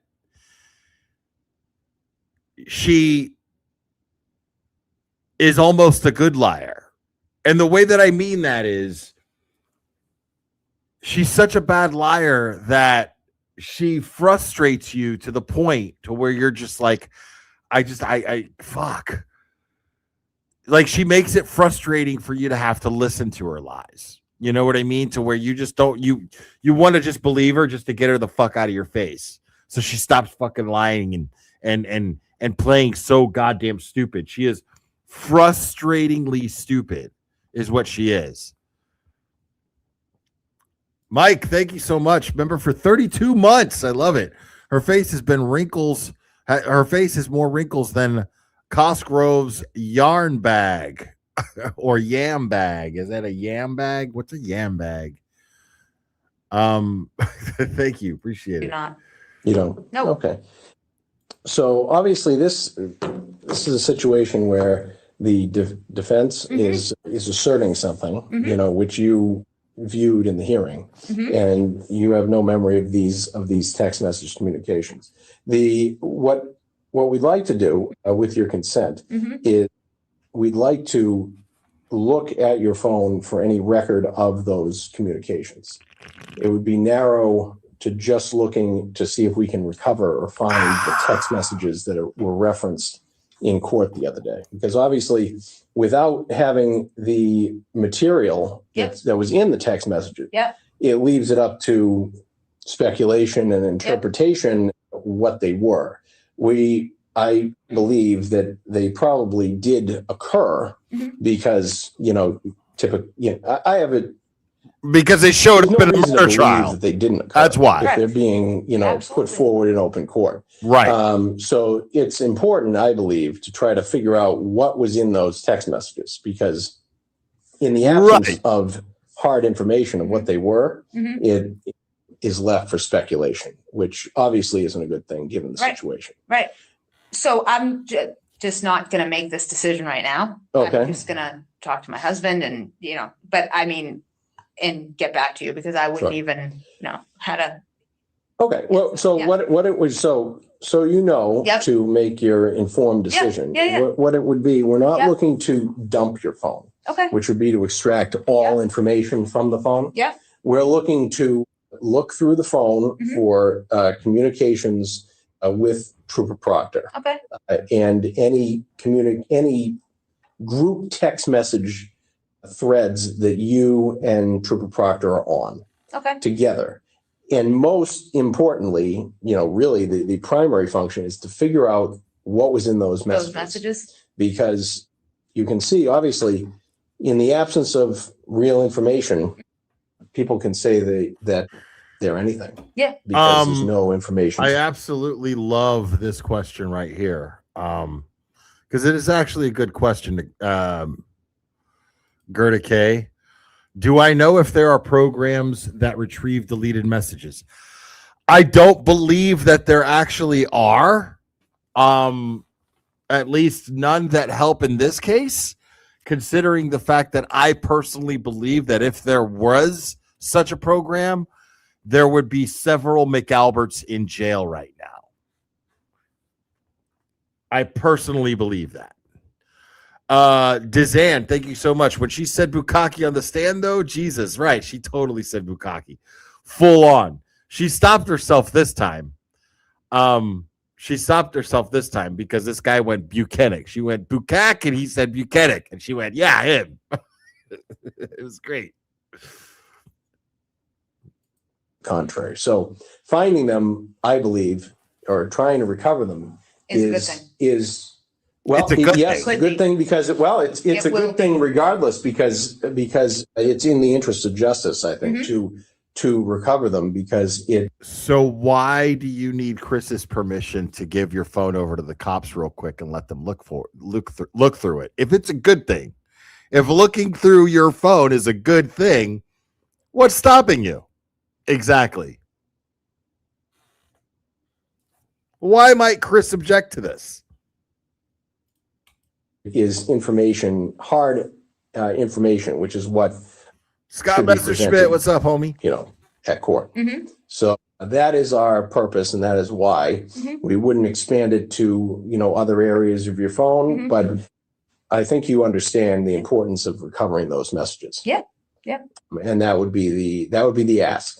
So I'm not asking for a decision right now, but if you can get back to us, we're speaking to your husband tomorrow. Yep. So that would be, if you had an answer by then, that would be awesome. Absolutely. Perfect. Absolutely. And that's why we asked. We know that it's intrusive, but there's a significantly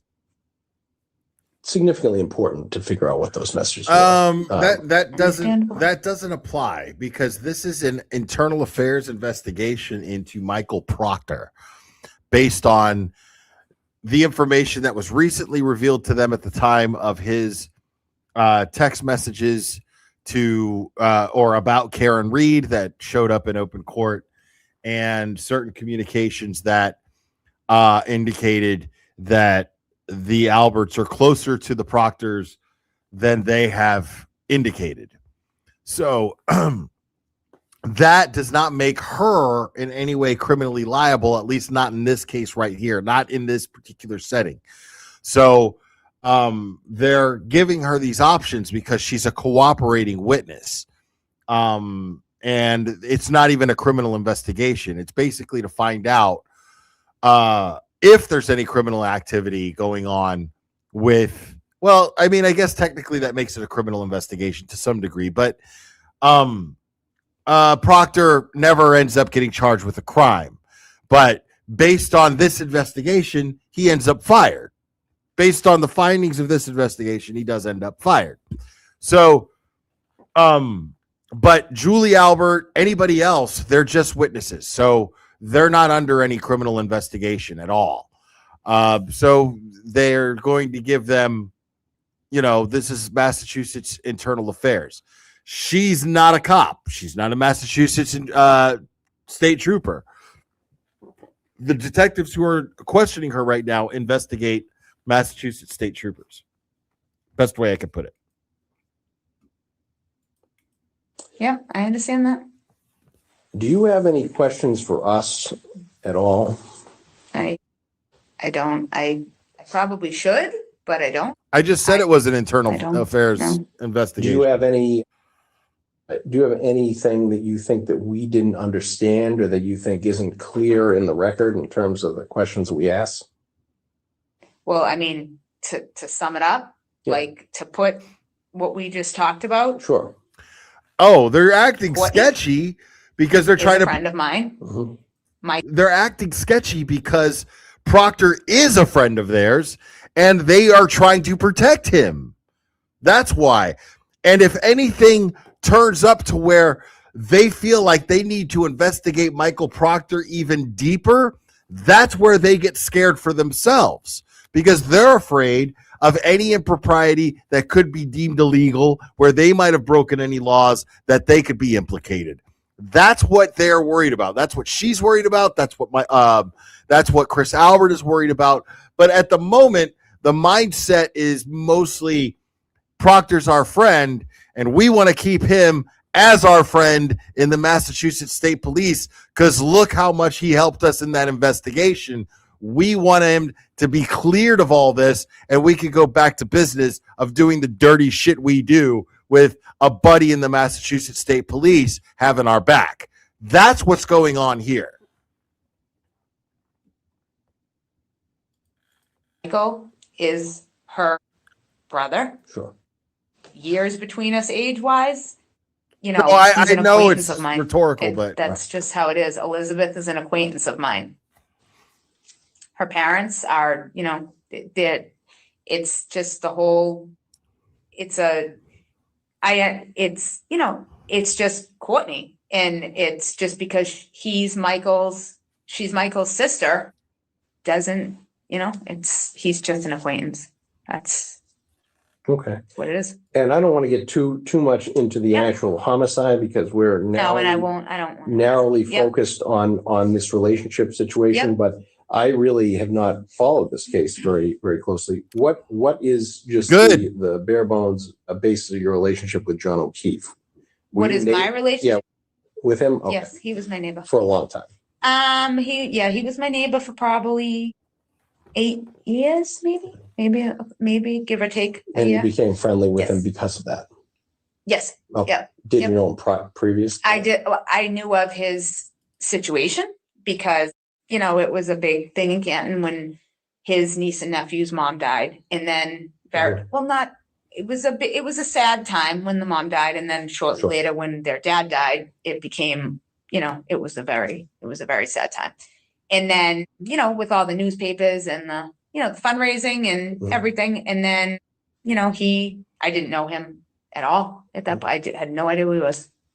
And then he came in and did the, you know, the good deed and moved near me, and that's it. Yeah, moved 2 doors down. Okay. Yep. Very nice. Actually, I'm really sorry. Oh, go right ahead. I'm sorry. Go right ahead. Please. So he does know who you are. That he meaning Trooper Michael? Michael Proctor, right? Does he know who I am? Yes. Of course he knows who I am. Okay, Yes. just wanted to- Absolutely knows who I am. Yes. Okay. Yes. Yep. Okay. So just to clarify, Mhm. we probably have already gone over this, but would you talk to Courtney about the investigation into the death of John O'Keefe? Would I talk to her? Yeah. You know, after it happened, how you doing? You know, I would love for friend that to passed happen, away Gerda Kay. tragically. Like you know, I would love for that to happen, but I just don't. It's not that I like.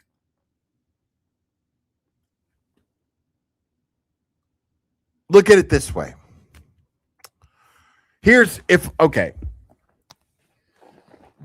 Best way that I could explain how I feel about that is if I'm a Norfolk County resident, which I'm not.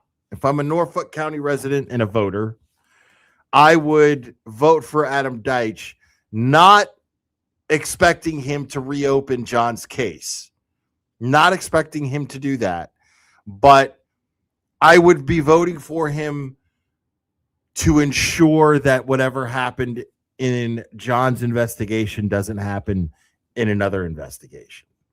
That's what I would be voting for. So I just want to be very clear about that. I wouldn't expect, if I was believing in Adam Deitch right now, I wouldn't be believing in him for the reasons that I would be expecting him to reopen John's case. I think I don't want to give anybody false hope. So, if I were you, if you believe in Adam Deitch, I wouldn't be doing it for the reasons that you think that you know what I mean? If I were you, I would vote for Adam Deitch because you believe that he can make sure that the things that have happened in the last few years aren't going to happen anymore. That's why I would recommend to the Norfolk County voter to vote for Adam Deitch. There's no way around that, Sure. and, how's everyone holding up? Like stuff like that. Okay, but in terms of the, investigation or the, No, not the real, no. charges Right on, man. against, Right on. Karen Reed. No, and I really, I wouldn't put anyone in I wouldn't put someone in a position like that. I just wouldn't put someone in a position like that. Anyone. Okay. Because, it's only natural. And I think that actually I'm pretty certain if I was in your position, I would be talking to my friend, about this circumstance. If one of my, former neighbors and friends, was apparently killed, and, it just would, and it seems like it did kind of consume Canton. And you're kind of right. Did consume? It is. It is Yeah. consuming Yeah. Canton. So it seems like, seeing as though you're right in the epicenter of that, it's, again, it's kind of a human nature thing. If I was in your seat, I would be talking to Courtney about the case. Translation, we don't fucking believe you. Probably a lot. Well, I can tell you I don't speak to her a lot about the case. Right. No, I don't. No. And you didn't get the sense that she was sort of funneling information from No, I didn't. Proctor to you. No. Okay.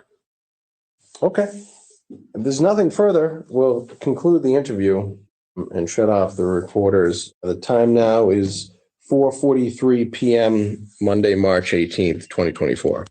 Okay, the body cameras are running and we're on the record with audio and video recording. Today is Tuesday, March 19th, 2024. The time now is 5:56. So this is the same day as we are inside a conference room. This is now the same day. This is the second time they interviewed Julie Albert. And this is the same day of Chris's interview. If I had to guess, I'd say it's before because it was after 5 p.m.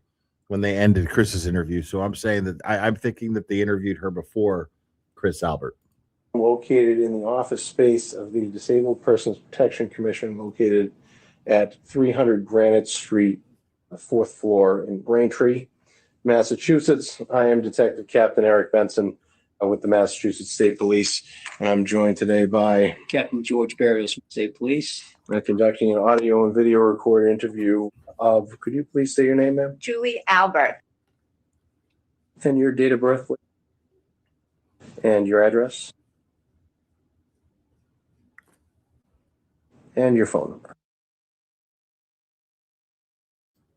And for the benefit of the record, we interviewed you yesterday at Correct. State Police Headquarters in Framingham. Is that correct? Correct. Yes, you did. Okay. And then sometime after you left, a couple hours after you left, at approximately 6:23 p.m., you gave me a call. I did. And during that call, you advised that you located Trooper Proctor's phone number in your cell phone. Correct. And also located 2 text messages from Trooper Proctor. No, one text message I'm sorry. from him, Okay. one text message back to him. Okay, so 2 text Two messages text messages total. combined between me and him. One Oh. to, one from. Okay. And that those are both from after the death of John O'Keefe. Correct. Yep. And I then indicated, obviously, that we'd be interested in having another brief interview with you. Yep. And we'd already arranged to meet with your husband here today. Yep. So we invited you back today. Correct. For a second. Yep. If I was able. Yep. Is that correct? Yes, it is. Okay. And you explained at that time, and maybe just for the for the benefit of the tape, you explained She's terrible how at you this. came to find Trooper Proctor's phone number in your phone and Correct. sort of the circumstances surrounding that. Yep. Could you just explain that again? Sure. I Yep, was yep, yep, yep, yep, looking up yep, yep, a photographer yep, that yep. from Canton, and he sometimes photographs my son's sports teams and does senior pictures, whatnot. His first name is Mike. Micronauts? I was looking No. to send kidding. him a I'm text kidding. I'm message kidding. about something. When I hit Mike, there was Mike Proctor, Mike Tereski, who Mike Tereski is the photographer. Mhm.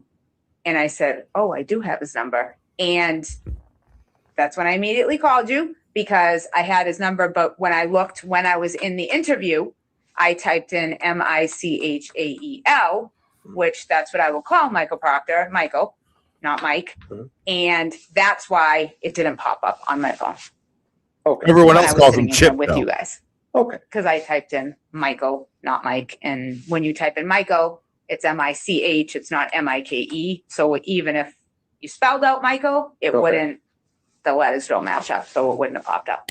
Okay. That's a And then I lot of called you right away. explaining. Perfect. Well, we appreciate that. And so It's a what we'd lot like to of do is we'd explaining. like to take some photographs or maybe a document with the body camera. Excuse me, the contact and the text The message. thing Absolutely. the thing is that the overall vibe here that cannot be overlooked is there's no reason why her or Chris Albert should feel like they're being interrogated. And they are acting as though they are being interrogated. They are acting as though they are in mortal fear of being perceived as uncooperative. That's very, very interesting to me because there's no reason why they should fear being incriminated in any way, shape, or form. They want Michael Proctor.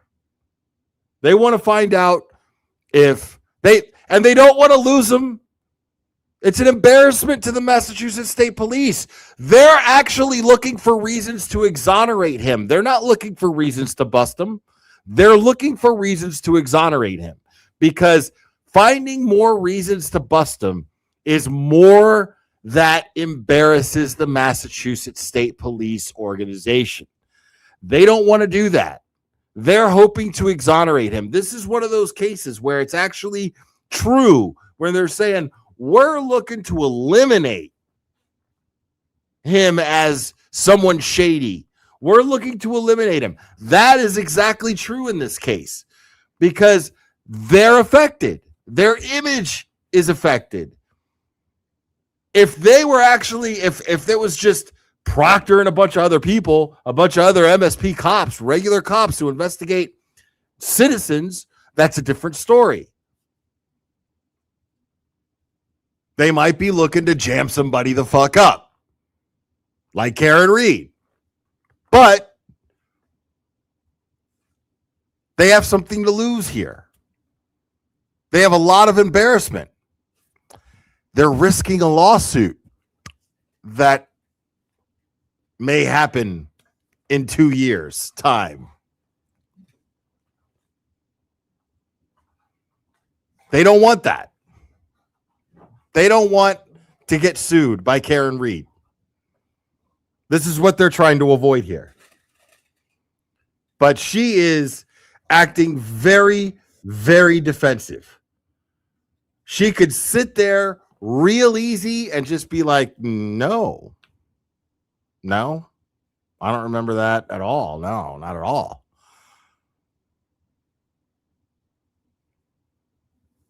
The funniest thing here is they're on the same team. They want the same thing.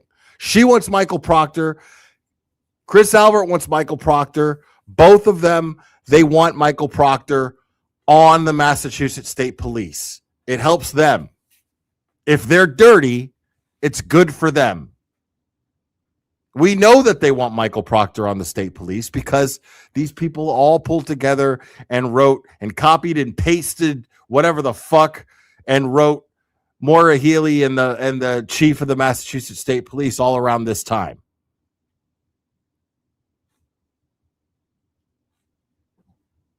So why is she and Chris Albert acting as though they're criminals who are being investigated? Why? When there's no reason to, according to them, and definitely not in this setting. In terms of our ask yesterday to essentially look at your cell phone for any text messages with Michael Proctor, have you given any? I have, but I haven't figured that out with my husband just yet. And I will be getting back to you tomorrow on that. Wow. But I don't see it being a problem.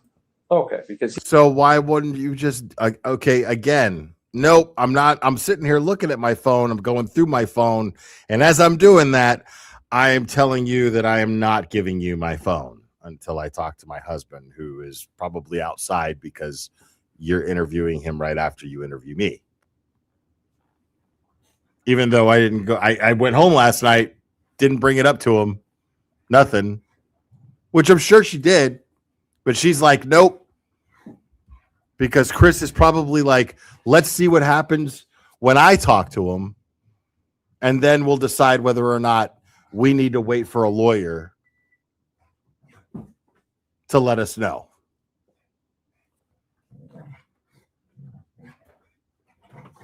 Get him, Drago. Don't take that shit. Get him. Get on top of him, man. Fuck him up.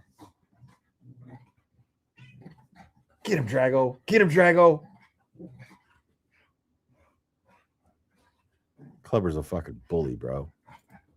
he did consent to that, and we ran several numbers that we had from Michael Proctor through his sort of text message search, and we came up with nothing. Yep. So obviously we didn't do it right because he's saying that he found some last night or something. But Who did?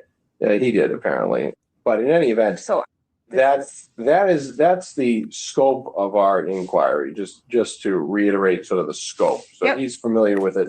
It's just a matter of looking at the text messages for his, We don't information. give a fuck. okay. I'm just About trying to anything find else. this now because ironically, when I type in Mike, it's not just trying to find out how I. Did you have it into this mic? Did you delete it? By is that how you have it? In Mike, yep. Proctor or just MIKE. Yep. PROCOR. And 727. Is it possible that I can just write it? Because I'm forgetting what the number is, because it's coming up. What do you want to write?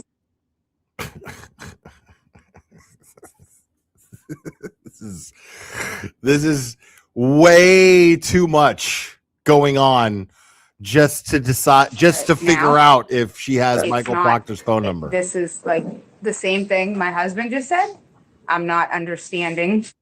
Yeah, it's not coming up with the. Mike. I'm not understanding what's going on right now. More results will be shown once messages are finished indexing. Could it be like a Maybe actually, what? How many bars are you getting here? I've got 3. 2, 1, 2? Wait, oh, you mean bars on my phone, not Zanny's? Okay. Oh, sorry. Hold on. Unless I do it It's this going to way. take me a second to be able to see my screen. I'll get to it. Sorry about this. I'm trying. Oh, it's quite right. I'm trying. There it is. See? So when I type in, Okay. so you guys do your thing. So do you mind if we Yeah. this? Oh, No. So okay.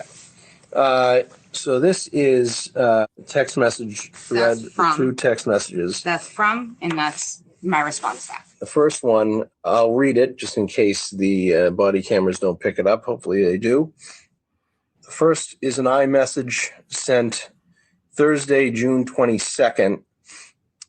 Doesn't say the year, at 4:57 p.m. And it reads, "Hey, hope you guys are doing the best you can during this bullshit I tried going through your attorney to set up a date and time to speak with Colin, but he hasn't returned my calls or my office calls. Can you guys speak with Colin and see what day and time works for him to come in and talk to us? Take care. And you respond on Thursday, June 22nd at 7:02 p.m. Hi, Michael. Same to you and E. It all really sucks. I hope the kids are doing good. Okay. And keep in mind, I don't know if it means Yeah. anything, but the check mark. oh yes, I don't know. yeah, yep. And so you responded, No, or he he- responded. It was him that time. So yeah, it's a thumbs up. You know, like when Bukaki fucking, gave a thumbs up on Proctor's nasty ass texts. So no. Okay, so what this text message, people are kind of like confused about this. So this text message is Michael Proctor is texting Julie Albert, basically trying to establish when a good time is for Colin to come in and talk to him. So he's trying to set up an interview with Colin. So he's going through his mom to say, hey, if you talk to Colin, I hope you guys are doing good through this bullshit.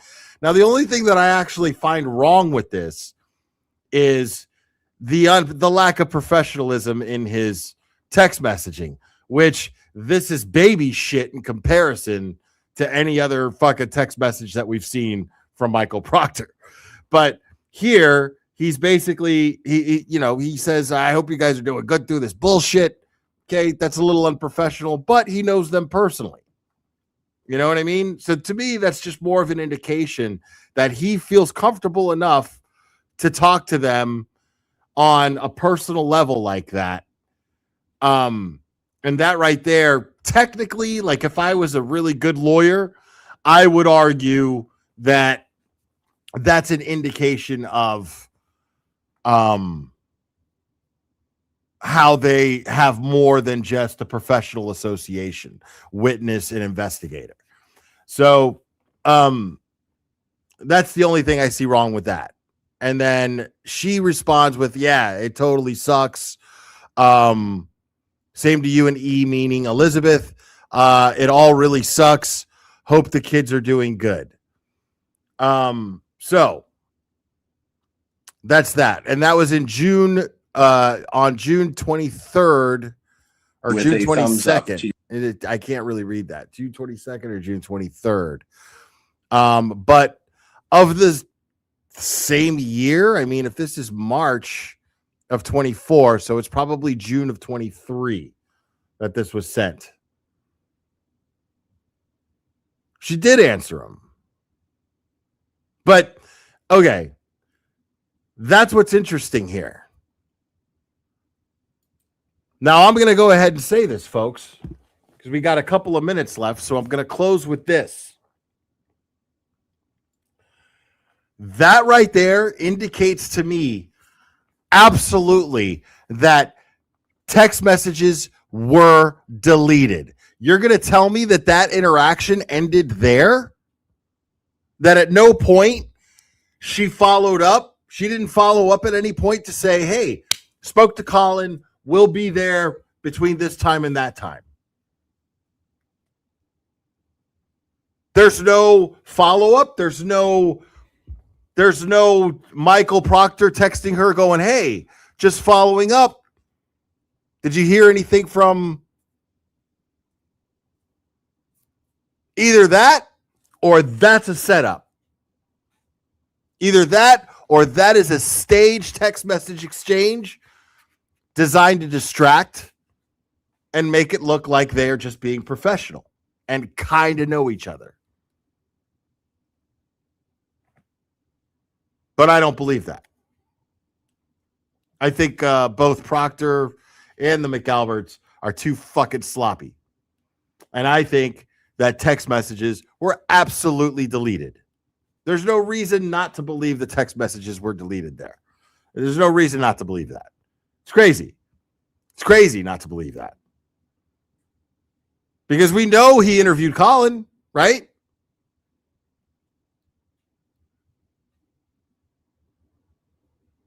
Phones were absolutely clean before the interviews. Why is she still nervous about giving her phone and letting them look through it? Why was Chris so nervous? 2 hours in between response. Good catch, Connor. So 2 hours in between responses. So yeah. That could indicate that it was staged, but I'm leaning more towards the likelihood that it is that messages were deleted. But I have to think about that more.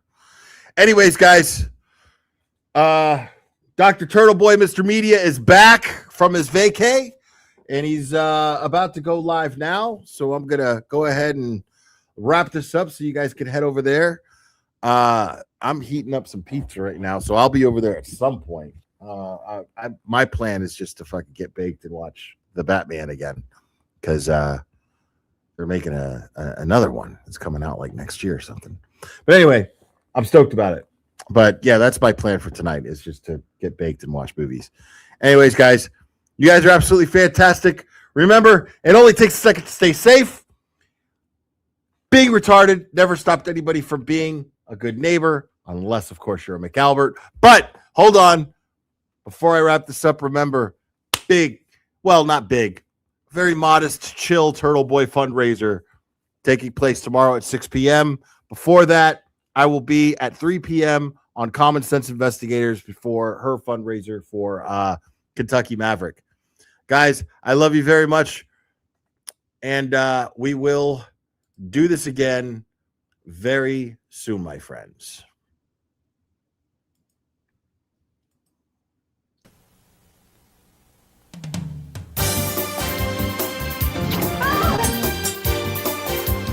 Watch out!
Today, being retarded means leading a full life.